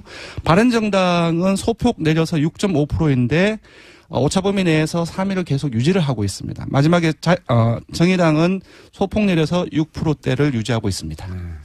큰 변화가 없다. 네, 큰 변화가 없습니다. 이제 국민의당이 이제 오를 포인트였는데 오르지 못했다는 거 정도 짚고. 네. 자, 굉장히 재밌는 여론조사를 저희가 한번 했습니다. 뭐냐면 서울시장 잠재 후보군을 놓고 여론조사를 한번 돌려봤어요. 네. 본격적으로. 물론 누구를 어떻게 넣느냐에 따라서 이제 크게 왔다 갔다 할 것 같은데, 왜냐하면 현재는 민주당 지지가 높고 네네. 그리고 민주당 후보군을 많이 넣을수록 민주당 후보들끼리 가까먹겠죠. 그렇습니다. 그런 면이 좀 있습니다.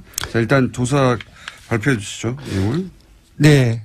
2강, 2중, 6약 구도로 나왔습니다. 민주당이 상당히 강세로 나왔고요.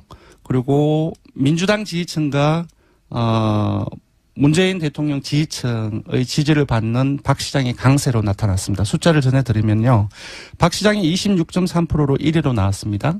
그리고 오차범위를 살짝 벗어나서 이재명 성남시장이 19.5%로 2위로 나왔습니다. 그래서 오차범위를 살짝 벗어났기 때문에 지금 현재로는 이제 양강이 아닌가 싶고요. 그리고 여기서 이제 궁금한 점이 하나 있어요. 네.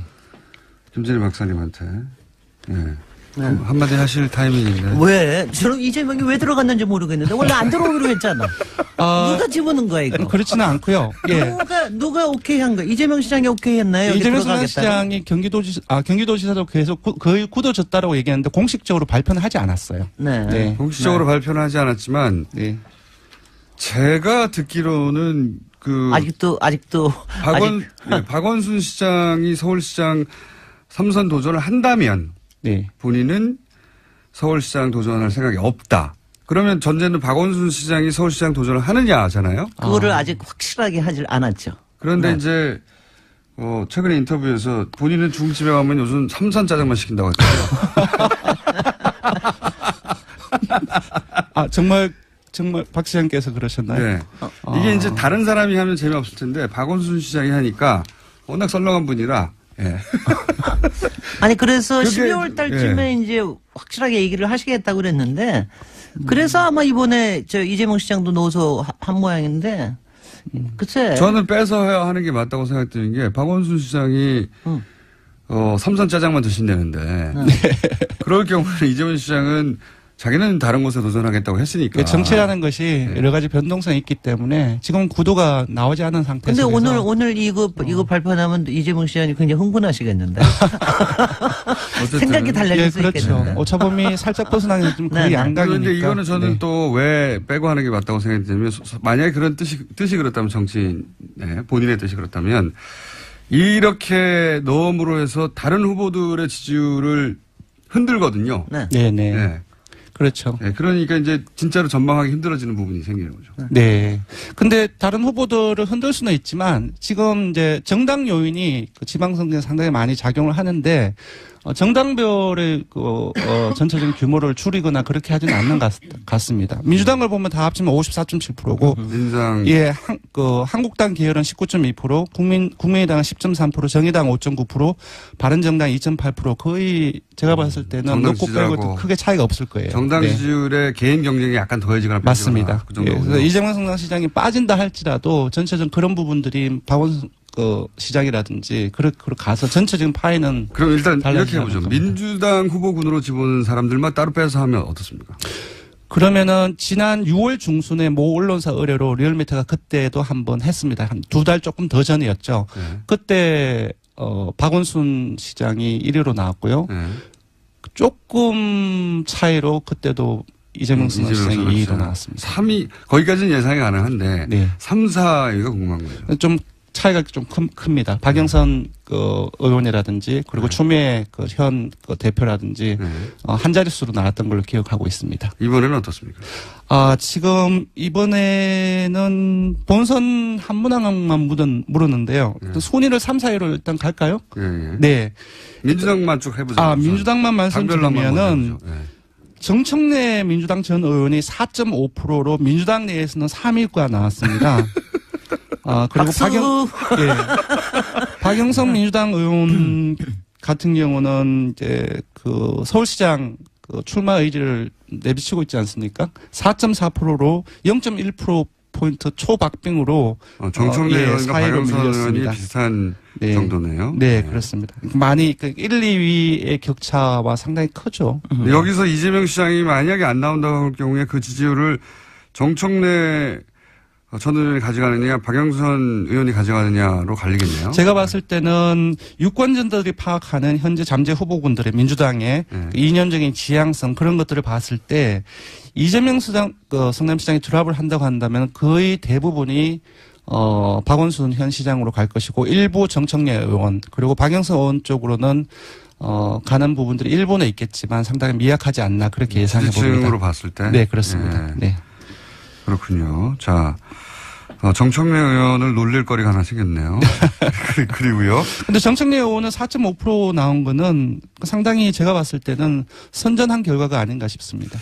뜬금없이. 뜬금없지는 않죠. 왜냐하면 사실상 지명도로 봤을 때는 거의 전국구 의원이라고 생각할 수도 있고. 서울시장에 이렇게 등장하는 건 뜬금없습니다. 갑자기. 네. 다른 TV 효과. 갑자기 부상한 거거든요. 자, 그렇고 자유한국당 후보 중에는 아니 근데 정말 민주당 안에는 없어요? 추미애 대표는 안 들어갔어요? 추미애 대표 같은 경우 지난번 6월 중순에 저희들이 조사를 했을 때 좀 간접적인 통로로 당대표 할 일이 너무 많은데 지금 시기에서는 조금 그런 부분들이 조금 부담이 된다. 빼달라고 요청했나 그런 부분들이 있었습니다. 그다음에 자유한국당 후보군 중에는요? 자유한국당 소속으로 치자면 나경원 의원이 4.1%가 나왔고요. 근데 자유한국당 계열로 보자고 한다면은 3위가 황교안 전 총리가 전체 3위. 예, 전체 3위가 13.6%로 황교안 전 총리가 차지했습니다. 여기 자세히 보시면 한국당 지지층에서 황교안 전 총리가 무려 60%의 지지를 받았고요. 그리고 19대 대선에서 홍준표 후보에게 투표한 사람들에게서 봤더니 거의 비슷하게 58%였는데 한 60%도 나왔어요. 그러니까 지금 한국당 지지층의 사람들은 황교안 전 총리를 자기 사람으로 생각을 하고 이 정도 압도적인 그 지지를 보낸다는 것은 사실상 서울시장 대안으로서 황교안 전 총리밖에 없지 않나라고 이제 그쪽 지지층의 유권자들은 생각을 하고 있지 않나 싶습니다. 황교안 전 총리는 대선 후보군일 때 정도 지지율이 나왔네요. 그러니까 10%. 예. 네. 경선하면 이기겠네. 자유한국당 내에서. 글쎄. 예, 그럼 입당해야 되는 거겠죠. 네. 그런 경우에는 무소속으로 나와서는 안 될 것이고. 네. 아마도. 자, 자유한국당에서는 한 13% 정도로 황교안 전 총리가 그리고 나경원 의원이 4.1%로 네. 전체 8위가 나왔고요. 그리고 김성태 자유한국당 의원이 1.5%로 10위가 나왔습니다. 그거는 뉴스공장 효과. 그런가요? 뉴스공장에서 자꾸 세탁하고 띄워주고 그런다면서요. 그런가요? 1.5%도 사실상 낮은 지지율은 아닙니다, 사실상. 글쎄, 뭐 그럼요. 정치인이 어마어마하게 많으니까요. 그럼요. 네. 이름이 오른 자체가. 아니, 그리고 솔직히는 김성태 의원은 제 생각인데, 다시 자유한국당 안 돌아갔으면은, 바른 정당에서 그 후보도 될 수 있었을 것을. 저도 그렇게 생각합니다. 글쎄. 네. 참, 바보지. 다음 주에는 바보같이. 네. 어리석은 선택이었습니다. 네. 그 대목을 저희가 따가지고 다음 시간에 들려드리겠습니다. 바보같이라고. 본인은 뭐 후회할지 후회하지 않을지는 모르겠습니다만 여하간 1.5%로 어떤 순위 안에 있습니다. 어쨌든 10위권 안에. 자. 그리고 이제 바른정당 후보군이 없네요, 현재. 바른정당 바른정당 이전에 국민의당을 말씀을 드리면, 안철수 국민의당 대표가 현재 대표죠. 당대표 경선 과정에서 서울시장 출마 관련해서 많은 얘기가 되는데 그때는 부정을 하지 않았습니다. 그래서 그렇죠. 조사에 집어넣었고 10.3%로 황교안 전 총리에 의해서 4위를 차지했습니다. 생각보다 굉장히 낮게 근데 이 조사 기간이 지난주 평일 5일 하고 이번 주 5월화 7일 동안 진행된 거거든요. 근데 지난주를 되돌아보시면은 TV토론이라든지 당대표 경선 관련해서 언론 노출 효과가 상당히 컸습니다. 그런 것들을 감안했을 때는 조금 아쉬운 결과가 아닌가 싶고요. 다만 이제 지난 6월 중순의 조사 결과에 비해서는 그때는 한 7% 정도가 나왔거든요. 한 3%포인트 정도 올랐습니다. 컨벤션 효과를 요 정도, 3% 정도 봤다고 봐요. 네, 그렇게 봐야 되지 않나 싶습니다. 바른정당 이혜원 대표가 8위네요. 예, 바른정당 이혜원 대표는 2.8%로 전체 9위가 나왔고요. 6월 중순에서는 유승민 의원을 넣었는데 그때는 한 10%가 넘었어요. 근데 유 의원이 전 안 나간다라고 선언을 했기 때문에 넣기가 힘들었다. 예. 자, 박사님 총평을 한번 해주시자면요. 네. 뭘 총평할 게 뭐 있어요? 없어요? 네. 아니, 그럼 이렇게. 총평은, 총평보다는 개별평이라고 할 수 있는데. 네. 오늘 갑자기. 일단은 자유한국당 걱정부터 좀 해주면. 네.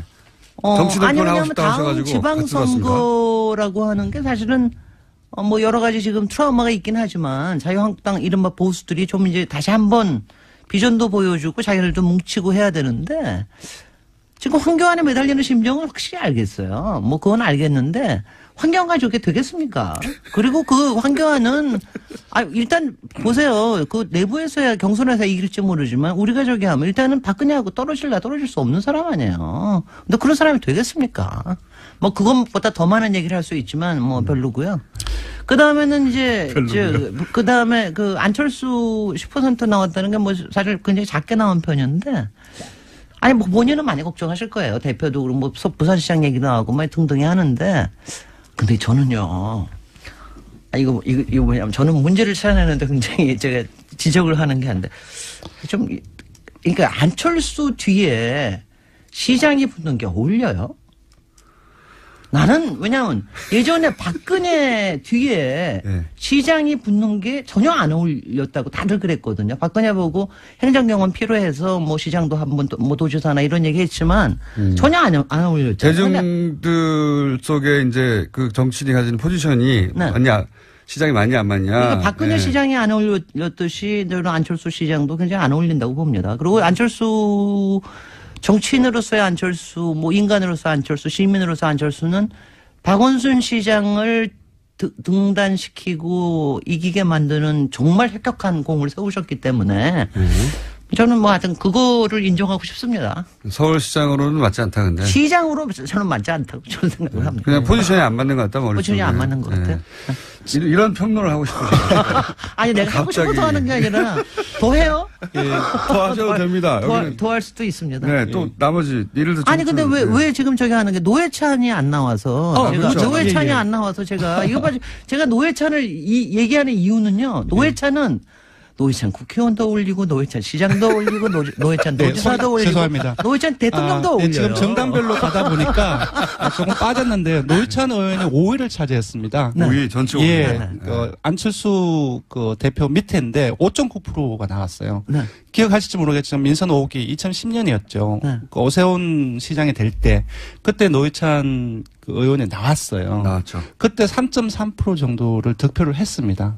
그 지금 5.9%이고 그리고 지난 그 직전의 대선에서 그 심상정 그 대표가 얻은 득표를 생각을 한다면은 만약에 그 내년에 나온다면 서울시장으로 상당한 좀 선전을 할 가능성이 높다라는 생각이 듭니다. 그때 지난번에 여기 나오셔서 안 나오신다는 얘기 하셨죠. 본인은 지금 나올 생각이 없다고. 경남에 계시다. 근데 저는 정말 진보 정당의 분이 그 광역시장이나 도지사나 정말 한번 제대로 하는 거 참 보고 싶어요.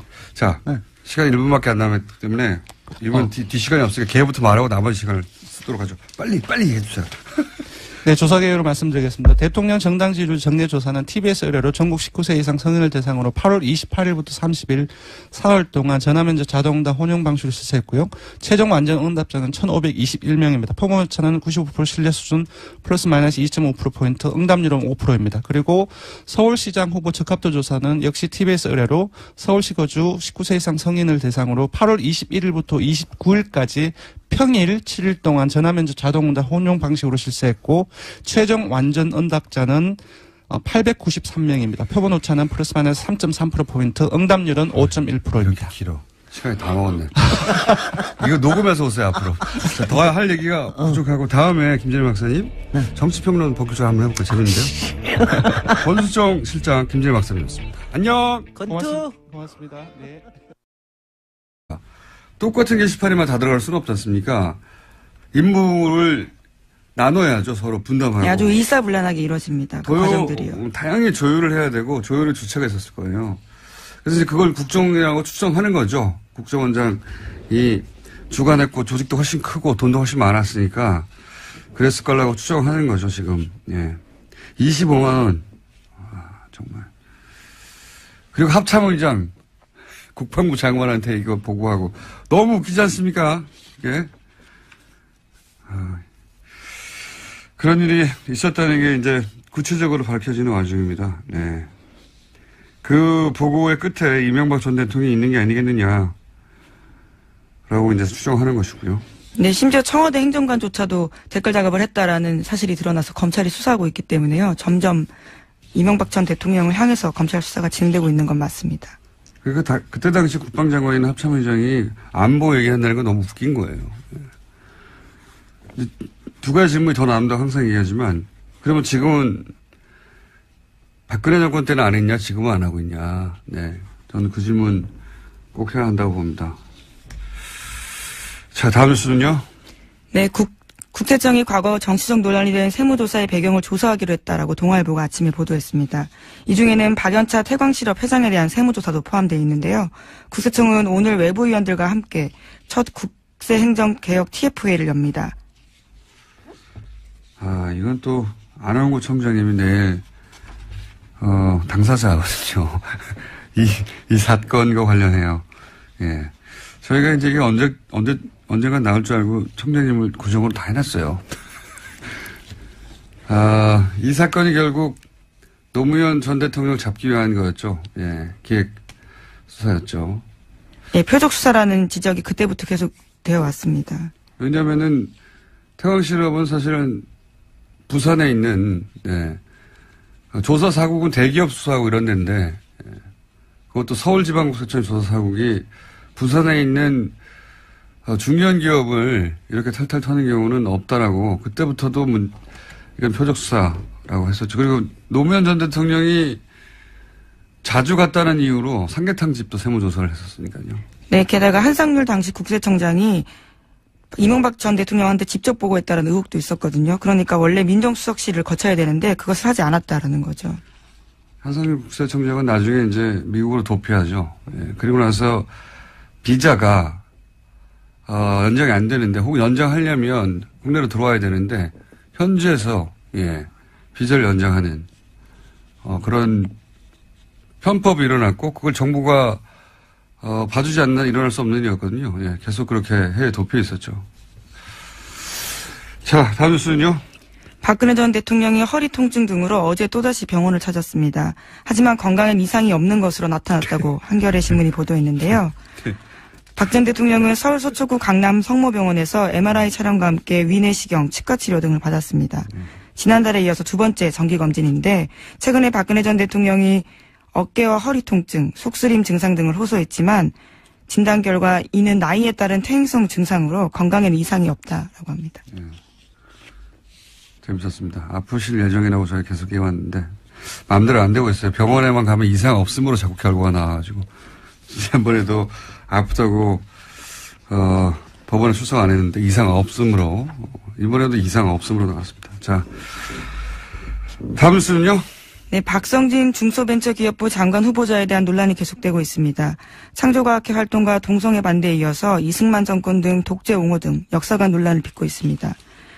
국민의당, 바른정당, 정의당 등 야3당이 지명 처리 촉구하고 있고요. 여당 내에서도 사퇴 이야기가 나오고 있습니다. 창조론 대신에 창조과학 얘기하는 것까지는 뭐 신앙의 문제라고 넘어갈 수도 있을 텐데 이게. 네, 물론 청와대 주장이지만 비판이 많긴 합니다. 네. 거기에 대해서도요. 넘어갈 수 있을 부분이 있다고 저는 봤습니다. 그런데 예를 들어서 이승만 독재 옹호, 과도한 노동운동, 과도한 복지 이건 현 정부의 철학과 안 맞는 거거든요. 그러니까 이건 야당의 문제 삼을 일이 아니라 제가 보기엔 여당의 문제 삼을 일이라고 봅니다. 이 후보는. 결론이 조만간 나겠죠. 이제 뉴스 하나 정도 더 미국 소식도 있겠네요. 당연히. 보니까. 네, 매티스 국방장관 발언이 지금 화제가 되고 있는데요. 현재 송영무 장관과 만나서 회담을 했기 때문입니다. 트럼프 대통령이 자신의 트위터에다가 북한과의 대화가 답이 아니다라는 식으로 썼는데 이에 대해서 부인하는 취지 이야기를 했습니다. 트럼프 장관이. 예. 트럼프 대통령은 그렇게 썼어요. 대화는 답이 아니라고 북한과. 뭐 얼마 있으면 꼭 대화한다고 또 쓸 겁니다. 쓸 건데 그 트위터를 쓰기 전에 국방부 장관이 미국에 절대 외교적 해법을 벗어나지 않는다고 장관에 대한 얘기를 했어요. 근데 이제 트럼프 대통령이 이렇게 왔다 갔다 하는 발언을 많이 했잖아요. 근데 그 중에서도 그 백인 우월자들의 시위, 신나치 시위. 그때 트럼프 대통령이 왜 신나치라고 그러냐면 실제 나치 구호하고 똑같은 구호를 외쳐요. 이들이. 1940년대 구호를 외치는데 근데 이제 이 백일 우월자들 구구 세력을 비판하지 않고 여러 당사자들이라고 했다가 공화당으로부터 비판을 받았죠. 공화당으로부터도. 그래서 말을 바로 바꿨죠. 예. 근데 그때 당시 이 시위를 주도했던 사람들이 대통령의 진심이 아니라고 막 했었어요. 실제로 트럼프 대통령이 또 말을 바꿉니다. 뭐라고 바꾸냐면 양쪽 모두에 좋은 사람도 많다. 예. 그 자체가 또 문제가 된 바가 예. 있습니다. 그리고 그러면서 아주 폭력적인 대한 자수의 김어준입니다. 사이버사령부 심리전단에서 부단장을 역임했던 김기현 씨가 사이버사령부에서 진행한 댓글 공작의 결과를 요약해 매일 아침 청와대와 국방장관, 합참의장, 국방부 비서관실에 직접 보고했다고 KBS 국제부 이재석 기자와의 인터뷰에서 폭로했습니다. 사이버사령부 댓글 공작 관련해 최초로 실명이 등장하는 이 특종은 그러나 KBS 보도국장단이 보도를 막았습니다. 증거가 없기 때문에, 그리고 자유한국당 등 보수에서 문제 삼을 수 있기 때문에, 댓글 공작을 벌인 해당 부서에서 부단장을 했던 책임자가 얼굴을 공개하고 내가 직접 보고했다며 스스로 처벌을 감수하겠다고 실명을 공개했는데 증거가 없다는 게 말이 되나요? 군 정보기관에서 한 일인데 수사권도 없는 기자가 어떻게 이 이상의 증거를 확보합니까? 그리고 보수 진영에서 문제 삼을까봐 안 된다는 논리면 진보 진영에서 문제 삼아도 보도 안 해야 하는 건데 그럼 뭘 보도합니까? KBS가 총파업을 하는 이유 이해가 갑니다. 김어준 생각이었습니다.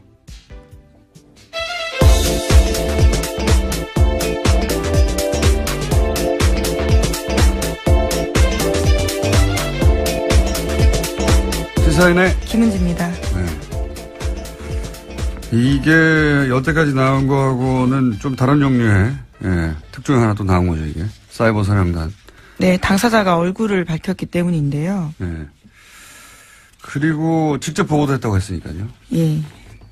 그리고 보고 대상이 청와대, 국방장관, 합참의장, 보고를 받았다는 겁니까? 매일매일. 예. 근데 이제 KBS는 이걸 보도를 안 했어요. 네, KBS가 보도하지 않은 건 이번뿐만이 아니라요. 내부 증언에 따르면 지난 최순실 게이트 때도 최순실이 대통령 측근이라는 장담할 수 있냐라면서 막았다라는 겁니다. 그렇죠. 그리고 사이버 사령부에서 보고를 받았다고 하는 당시 국방장관이나 합참의장, 김관진, 한민관 이런 분들은 당연히 이제 수사를 받아야 될 대상이 된 것이라고 보고, 예. 이분들은 그런데 문제가 된 게 아니라 다들 진급을 했죠. 네, 오히려 영전하는 경우들이 많았습니다. 예. 그리고 국정원장은 오로지 대통령에게만 보고를 한단 말이죠. 예. 그러니까 이명박 대통령도 이제 수사선상에 오를 일밖에 남지 않은 거 아니냐. 예. 네, 원세훈 전 원장이 어떻게 진술하는지에 따라 달라질 수 있는데요. 지금 법정 구속이 되어 있기 때문에 여러 가지 생각이 들 것 같습니다. 자, 뭐 관련된 사안인데 관련해서 원세훈 국정원장은 어제 이제 징역 4년 그리고 다시 한번 법정 구속이 됐죠. 예. 네. 2심에서 법정 구속이 된 바가 있는데요. 대법원을 갔다가 파기환송돼서 그 과정에서 보석으로 풀려난 바가 있습니다. 아주 오랜 기간 걸려서 결국 다시 법정 구속이 된 겁니다. 어제 재판부가 국정원법과 공직선거법 위반 혐의가 모두 인정된다고 판단했습니다. 재판부는 국정원이 특정 후보자의 선거운동에 나섰다면서 이런 활동은 국가기관의 정치 중립을 믿고 있는 국민들에게 충격을 안기기 정당하지 못한 처사다. 이렇게 질타했습니다. 여러 가지가 화제가 됐는데 경호원들도 사실은 화제가 됐어요. 예. 사진 보셨는지 모르겠는데 헤어스타일 굉장히 독특한 소위 바가지 머리를 한 경호원들이. 네. 이번 경호원뿐만이 아니고 과거에도요. 해병대 비슷한 분들이 옆에서 경호한 적이 있습니다. 그때는 해병대하고 이번에는 이제 바가지 머리를 하신 경호원들이 남이야 부모님도 생각이 나고 처리감이도 생각나고. 이 시대를 알 수 있는 발언을. 소방차도 왜냐면 요즘 그 머리를 하고 나올 가수들은 잘 없기 때문에. 네. 그래서 경호원도 화제가 됐죠. 그리고 양승태 대법원장의 대법원도 사실은 이건 부끄러워할 일이에요. 그렇죠. 네. 13대 0으로 만장일치로 유죄 파기환송한 바 있습니다. 그때 당시 이제 그 파기환송했을 때도 뭐 전체적인 법리를 따지는 게 원래 대법원에서 하는 일인데 그 이메일 작성하지 않았다. 이건 1심에서 작성하지 않은 걸 받아주고 2심에서는 이메일을 작성한 게 맞다. 네, 정확히 첨부 파일이죠. 네, 첨부 파일. 이메일에 첨부되어 있는 그 내용이 이제 말씀 자료라든가 아니면 뭐 계정이라든가 그런 내용, 그 댓글을 달 때 사용한 내용인데 그걸 분명히 본인 위에는 사용한 적 없다고 했는데 본인은 기억이 나지 않는다고 했거든요. 무슨 된 사실 진술인데 그걸 이제 2심에서는 증거로 채택했어요. 대법원에서는 요 증거 부분을 문제 삼아가지고 파기환송했거든요. 근데 이게 저는 굉장히 이상하다고 생각하는 게 보통 전체적인 법리를 따지지 일부 증거가 전체 법리에 영향을 미칠 정도로 뭐 그 정도가 아니면 결론이 달라질 일이 아니면 그리고 소위 이거는 꼬리가 머리를 흔든 거예요. 증거 일부를 문제 삼아서 파기환송을 하고 학업심한테 떠넘긴 거죠. 학업심은 또 그걸 받아가지고 김시철 판사는 국정원 대권은 손자병법의 용명술이라고. 예. 네, 그러면서 아주 오랜 시간을 끌었습니다. 1년 7개월 동안 결론 내리지 않고 있었거든요. 또 이상한 게 이게 이제 보통 대법원은 4명이 하거든요. 처음에는. 네, 소부에서 시작을 합니다. 그러다가 그 4명이 합의를 못 보거나 반대 의견이 있으면 전원 합의체라고 하죠. 전압으로 가는데 여기서 만장일치예요. 애초에 반대 의견에서 시작됐는데 어떻게 만장일치가 됩니까? 이것도 이상한 거죠. 예. 앞뒤가 맞는 건데 결국은 이제 4년 이 파기환송됐을 땐 3년인데 1년이 올려치기가 된 거죠. 예. 네, 검찰이 구형한 그대로 선고했습니다. 그리고 제가 오프닝에서 얘기한 사이버 사령부 이야기 이 군이 댓글 공격을 한 건 저는 국정원보다 더 기가 막힐 일이라고 봅니다. 그렇죠. 군이 국민을 상대로 여론 공작을 한 게 어떻게 군인입니까? 예. 그걸 또 국방장관 합참의장 청와대에 보고하고 그러니까 국가정보기관과 군의 정보기관이 전부 이 짓거리를 하고 있었던 거예요. 이게 나라가 아니지 이게. 그 당시 군검찰이 수사해서요. 딱 한 명만 처벌받았습니다. 지금까지요. 그러니까요. 알고 봤더니 다 매일매일 보고받았다는 거 아닙니까? 국방장관. 우리나라 국방장관이 댓글 공작을 매일 보고받고 있었어요. 합참의장이. 예. 물론 당사자는 여전히 부인하고 있습니다. 보고한 사람이 지금 나온 거 아닙니까? 내가 보고했다고. 예. 군의 국방장관과 사이버 사령부 합참의장 이런 사람들이 댓글 공작을 매일 보고받고 있는데 당시 보수 정권이 맨날 타령하던 안보가 무슨 그게 안보입니까? 예. 나라도 아니었어요 정말. 자 이게 이제 한꺼번에 드러나고 있는 와중이고요. 그래서 법정 구속이 됐고 원세훈 근데 4년이 너무 부족한 거 아니냐. 국정원장이 이 정도 일을 했는데 하는 분들도 있는데 추가 기소가 되겠죠. 예. 네, 지금 벌써부터 추가 기소 이야기가 검찰에서 나오고 있는데요. 원 전 원장에게 배임과 국고횡령, 국정원법상 직권남용 혐의 등을 적용해서 추가 기소하겠다라는 방침입니다. 추가 기소하겠죠. 예. 이게 이제 배임, 국고횡령 이런 거는 국정원법 위반하고 공직선거법 위반은 한번 했기 때문에 소위 이제 일사부조리 때문에 못하니까. 근데 이제 30팀도 나오고 돈도 나오고 막 하잖아요. 예. 네, 관련해서 계속해서 수사가 진행되고 있기 때문에요. 형사 책임 묻게 될 가능성이 아주 큽니다. 그러니까 국고를 정상적이지 않은 활동에 마음대로 이용했다 혹은 배임했다, 국고를 횡령했다. 네, 불법적인 데 사용한 거죠. 그러니까 이제 감옥에 있는 상태에서 추가 기소가 되겠죠. 그리고 국정원장은 아까도 얘기한 대로 오로지 대통령에게만 보고하거든요. 예. 국정원장이 다시 감옥으로 간 이상 그 질문을 이제 끊임없이 수사기관에서 하게 될 테고 정치권에서 하게 되겠죠. 예. 자, 다음 뉴스는요. 네, 관련해서 아까 잠깐 언급하셨는데요. 어제 JTBC가 국정원 적폐청산 TF발로 기존에 30개 팀이 아니라 18개 팀이 더 있다라는 사실도 보도했습니다. 그러니까 민간인 댓글 부대가 계속해서 나오고 있는 거죠. 한민관이 아니군요, 참. 한민관은 개그맨 하시는 분이군요. 네. 개그맨이죠, 그 정도면. 한민구 합참의장 당시. 자, 이 뉴스가 처음 나왔을 때도 그런 얘기가 있었죠. 이게 다가 아닐 것이다. 네, 그렇죠. 적폐청산 TF 쪽에서도 이게 전체가 아니라고 계속 강조해 온 바가 있습니다. 아마 더 늘어날 가능성도 큽니다. 그러니까 전혀 별개의 팀이 또 있다는 것이고. 그리고 이제 오프닝에서 얘기했던 심리전단. 이건 이제 부단장이 한 얘기니까요. 부단장이 이름을 얘기하면서 어떻게 보고를 했고 누구한테 보고를 했고를 자세히 얘기하는데 증거가 없다는 게 말이 되나요? 이 정도의 증언이 나오는 거 무척 드문 일이에요. 이 정도 급에서. 예, 이걸 보도하지 않는다는 게 말이 안 되는 거죠. 서면으로 직접 전달했다고도 했지 않습니까? 본인이. 네, 본인이 직무대리일 때는 직접 서면으로 전달한 적이 있다라고 저도 만나서 들은 바가 있는데요. 당사자가 이번에 얼굴을 공개한 이유가 워낙 이 진술에 대한 여러 가지 이야기들이 있기 때문에 자기가 책임지는 차원에서 얼굴도 공개한다고 이야기했습니다. 그리고 자기를 처벌하라는 거 아닙니까? 네. 자기를 처벌하라고 하는 것이고 구체적으로 어떻게 했는지도 자세히 얘기를 하고, 그리고 이제 한 얘기 중에 이제, 예를 들어서 반대 여론이 나오면, 반대 여론이라는 게 이제, 이게 추천 댓글이 달리고, 뭐, 혹은 반대 댓글이 달릴 경우에, 이명박 대통령이 뭘 했는데 반대 여론이 너무 높다. 그러면 그 찬성 댓글로 바꾸는 작업을 했다는 거잖아요. 네, 밤새 그렇게 작업을 해서 밤새. 아침에 보고한다는 겁니다. 밤새 국민 여론을 바꿨습니다. 뭐 이렇게 보고를 매일매일 했다는 거예요. 매일매일. 자랑이죠. 잘했다고.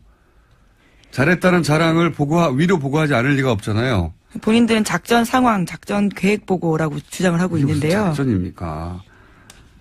너무 부끄러워, 용어들이. 게시판에 가서 댓글 난 다음에 작전 완료 이런 거 아닙니까? 더 웃긴 거는 그거를 하고 나서 매달 받은 돈이 25만 원이는 거예요. 예, 국정원 쪽에서 추가로 준 돈이었다라는 겁니다. 이게 겨우 25만 원 받고 나서 군이, 그것도 사이버 사령부, 군 정보기관이 댓글 다는 알바로 전략한 거죠, 이게. 참. 지시가 내려오는데요. 별 3개가 정립됐습니다. 라고 하면 대응해야 될 기사가 3개가 있다. 이런 뜻이라고 합니다. 그러면서 모여있는 카페 이름은 어벤져스라고 해서요. 그 카페에서 자기들이 지시를 받고 그렇게 활동을 했다고 이야기하고 웃기지 있습니다. 않습니까? 유치하고. 네.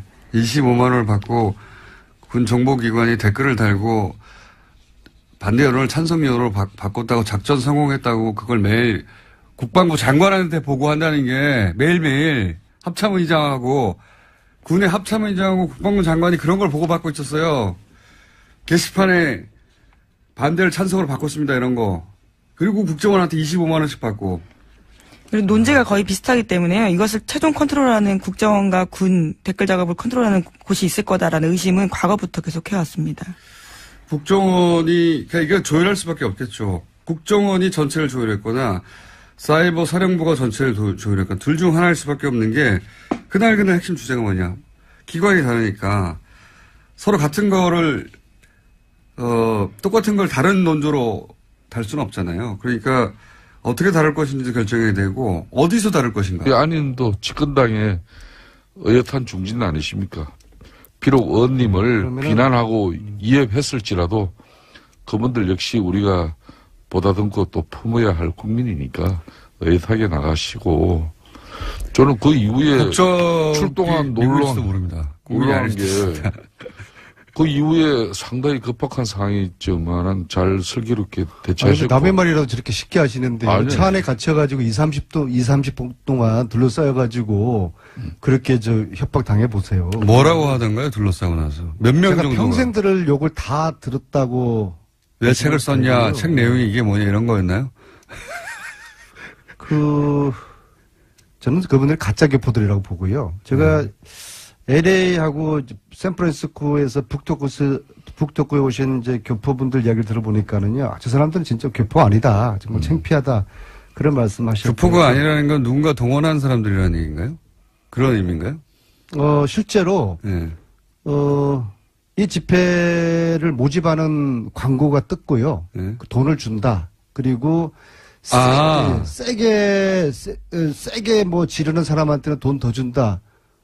돈을 걸고 그날 안민수 의원님을 둘러싸고 항의를 했던 사람들을 모집을 해서. 네, 그게 인터넷에 있는 것을 시민단체에서 확인을 했고요. 그래서 그렇군요. 참 지금 미국 서부 시간으로 오후 3시 38분인데요. 이거 어떻게 돌파하셨습니까, 오늘? 사선 의원으로서. 이제 경찰이 왔어요.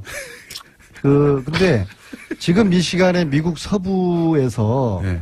LA의 내여사 우리 회원들, 샌프란시스코의 공감 회원들, 이 뉴스공장 청취 중인 우리 교민들, 또 모든 해외 교민 여러분, 안민석의 무사귀국 인사말 전해 올리겠습니다. 이때까지 하셨잖아요, 지금. 아니, 경찰을 불러서 이제 탈출하신 겁니까, 그러니까? 그렇죠. 제가 야당이었으면은 아마 총영사 측에서 좀 나몰라라 했을 텐데, 지난번에 텍사스에 간호장교 찾으러 갔을 때는 그때는 휴스턴하고 뉴욕의 총영사하고 대사관 측에서 거의 쳐다보지도 않고 신경도 그때는 경찰이 의원님을 제압하러 왔지 않습니까?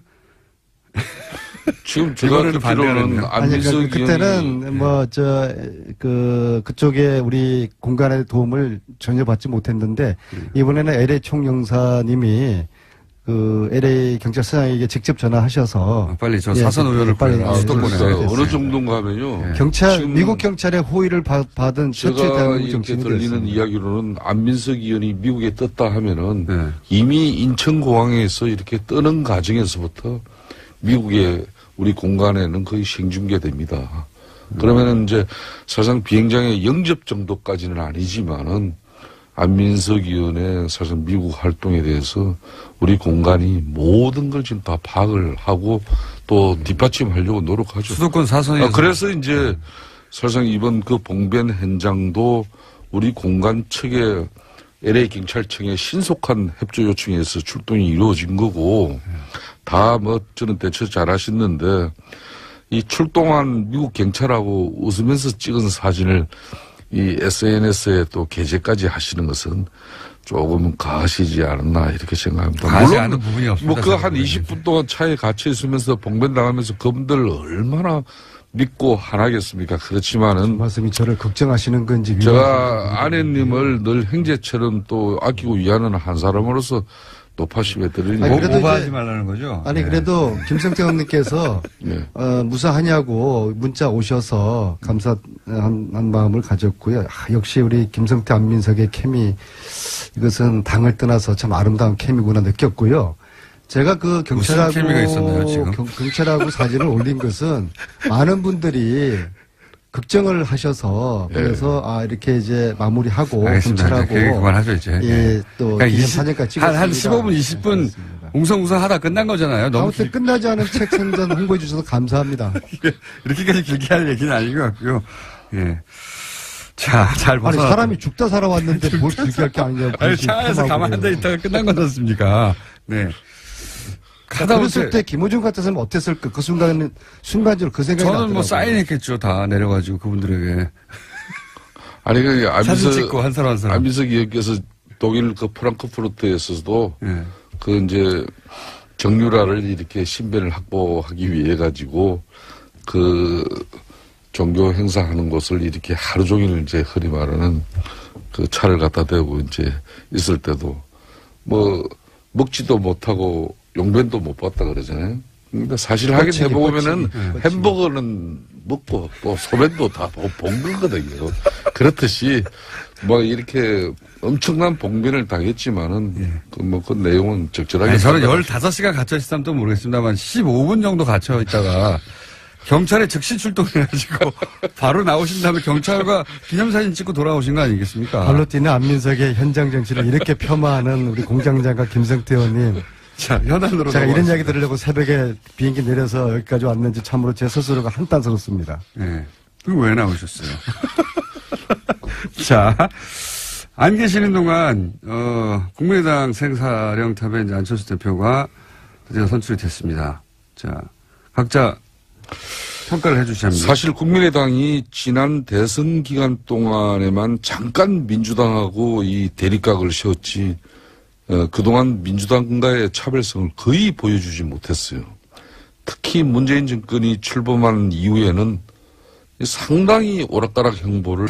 좌파. 이걸 대한 우파라고 이 극우들을 스스로 주장하거든요. 그래서 대한 좌파들도, 잘못했다. 이렇게 얘기하니까 이제 KKK 대표적인, 극우단체가 트럼프의 정직과 용기에 감사한다. 이런 얘기를 했어요. 그런데 제가 이 얘기를 왜 하냐면 왔다 갔다 하는 말 때문에도 트럼프 대통령이 말 뒤집기가 하루 이틀이 아니니까 싹 뒤집었잖아요. 근데 이런 일이 있고 나서 미국 공화당의 태도가 좀 바뀝니다. 예. 이번 주에 포린 플리시, 네. 고급집니다. 제가 읽고 있는. 근데 여기에 이런 기사가 나와요. 미치 매코넬이 상원 대표거든요. 그 현재 다수당이 공화당이고, 이 사람이 무슨 말을 하냐면, 지난 화요일인가요? 트럼프 대통령으로 내년 선거와 그 이후까지, 트럼프 대통령이 내년 선거와 그 이후까지 공화당을 이끌 것인지 고민하고 있다. 당에서 당 입장을 예, 그런 말을 처음으로 했어요. 이게 대단한 말인 게 우리나라로 치면 추미애 대통령이 추미애 당대표가 대통령이래. 당대표가. 예. 네, 큰일 날 얘기를 제가 했네요. 당대표가 예. 문재인 대통령과 함께 다음 선거를 치르는 게 맞는지 고민 중이다라고 지방선거 전에 말을 했다. 이거 엄청난 발언이잖아요. 심지어 거기는 재선을 하는 나라니까요. 특히요. 네. 그렇죠. 이렇게 말을 한 건데 그 의미는 탄핵이거든요. 사실상. 탄핵이라는 단어를 사용하지 않았지만 선거와 그 이유를 함께 할 것인지라고 표현했단 말이죠. 이거 우리나라 보도가 왜 안 되는지 모르겠네. 근데 미국에서 트럼프 대통령 탄핵 가능성이 없다고 얘기한 게 미국에서는 상원을 통과해야지 되는데 상원이 공화당이 다수당이란 말이죠. 그래서 될 리가 없다고 얘기했는데 공화당의 상원 대표가 공개적으로 이런 고민을 한 줄이지만 언급한 건 처음이에요. 예. 그리고 나서 이제 그 기사는 실제 탄핵이 가능한지 여부를 미국 헌법에 기초해서 분석하고 있는데 가능하다라는 식의 결론이거든요. 물론 이건 주장이긴 한데 분위기가 미국에서는 심상치 않습니다. 사실 트럼프 대통령에 대해서. 너무 왔다 갔다 하고 결정적인 게 KKK단 같은 미국이 오랫동안 고통받다가 미국 주류사회가 일단락시킨 사안을 다시 끌어올렸거든요. 그래서 극우를 다시 부르고 공화당조차 받아들일 수 없는 극우 주장을 하니까. 네, 인종차별은 이념이라고 볼 수 없는 문제라고 봅니다. 그러니까 뭐 프랑스에서 국민전선은 절대 그러니까 보수 진보 다 합쳐서 안 된다고 다 막아서는 것 같고 똑같은 일인데 그건 지금 이미 대통령이 된 게 문제인 거죠. 미국에서는. 그래서 공화당에서도 그런 얘기를 하고 있다는 게 처음으로 나왔다. 갑자기 생각이 나서 줄줄 얘기했습니다. 자, 여기까지 하겠습니다. 시사인의 김은지였습니다. 감사합니다.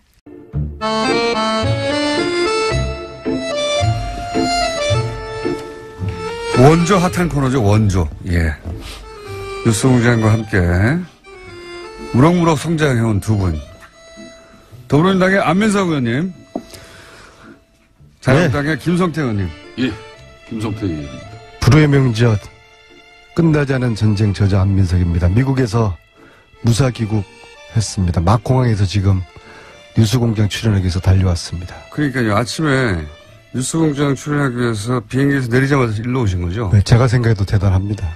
뭐 우리 안 의원님이 내부자들 출연 때문에 비행 일정까지 조정하고 네. 새벽에 이렇게 귀국하자마자 이렇게 달려온 것은 왜냐하면 여기 나와야 책 얘기를 또 할 수 있거든요.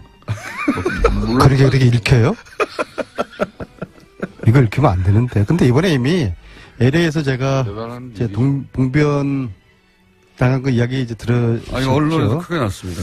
봉변 당하셨다고. 예, 이게 어떻게 구체적으로 봉변을 당하셨는지. 아니 그 북토크장 가려고 하는데 지하 주차장 내려서 행사장 올라가려고 하는데 갑자기 한 20명이 나타나서 어떤 분은 뭐 아주 뭐 저 흉기 같은 것도 들고 계시고요. 흉기요? 예, 기습 공격을 제가 당한 흉기 거고요. 예를 구체적으로 어떤 흉기? 그런 흉기들이 있어요. 미국에는. 피켓 같은 걸 흉기라고 하시는 거 아닙니까? 그 포함해서요. 예. 평생들을 욕을 다 먹었고요. 그래서 제가 오래 살 것 같고요. 그리고 이번에 연로하신 분들 동영상에는 연로하신 분들 그냥 몇 분 정도가 그냥 마음에 안 들어서 항의하신 다시 정도. 한번 자세히 보세요. 예. 거기 아주 근장한 그런 분들도 계시고요. 근데 무엇보다도 저는 그분들한테 좀 고맙다는 생각이 들어요. 왜냐하면은 책 홍보가 됐기 때문에 출판사 측에서 전화가 왔어요. 의원님, 이거 100억짜리 책 홍보입니다. 저희들이 가을에 책 홍보 좀 하려고 했는데 8세 지금 이제 다 매진되게 생겼고 이제 곧 이제 10세를 향해서 의원님이 혹시 알바들 쓰신 거 아닙니까 혹시? 그런 일각의 오해를 들을 정도로 네. 제가 10세를 찍으면은 지금 8세 이제 거의 다 매진됐는데 의원님 10세 직접 하지 찍으면은 않았다면 출판사 쪽에서 어떻게 한 거 아닐까요? 그런 일각의 뭐 공장장 같은 업무론으로 세상 보는 사람들은 그럴 수 있겠지만 그래서 제가 10세를 찍으면은 뉴스 공장 우리 가족들, 스태프들, 공장장, 김성태 의원님 제가 고기를 제가 뭐 나까지는 빼고 하셔도 좋고 네. 그 안 의원님이 LA에서 이제 봉변을 당하셨다는 그런 보도를 보고 걱정을 많이 봉변이 아니라 기습 공격. 그렇게 너무 또 사선 의원이나 되시는 분이 제가 일전에도 말씀드렸듯이 누구나 생각이 다르면 반대 의사를 표출할 수가 있죠. 때로는 시위도 할 수 있지만 그것은 어디까지나 법 테두리 안에서 이루어져야 하는 것이고 폭력이나 폭언 같은 이런 위압적인 방식으로 이루어져서는 결코 안 됩니다. 이제는 뭐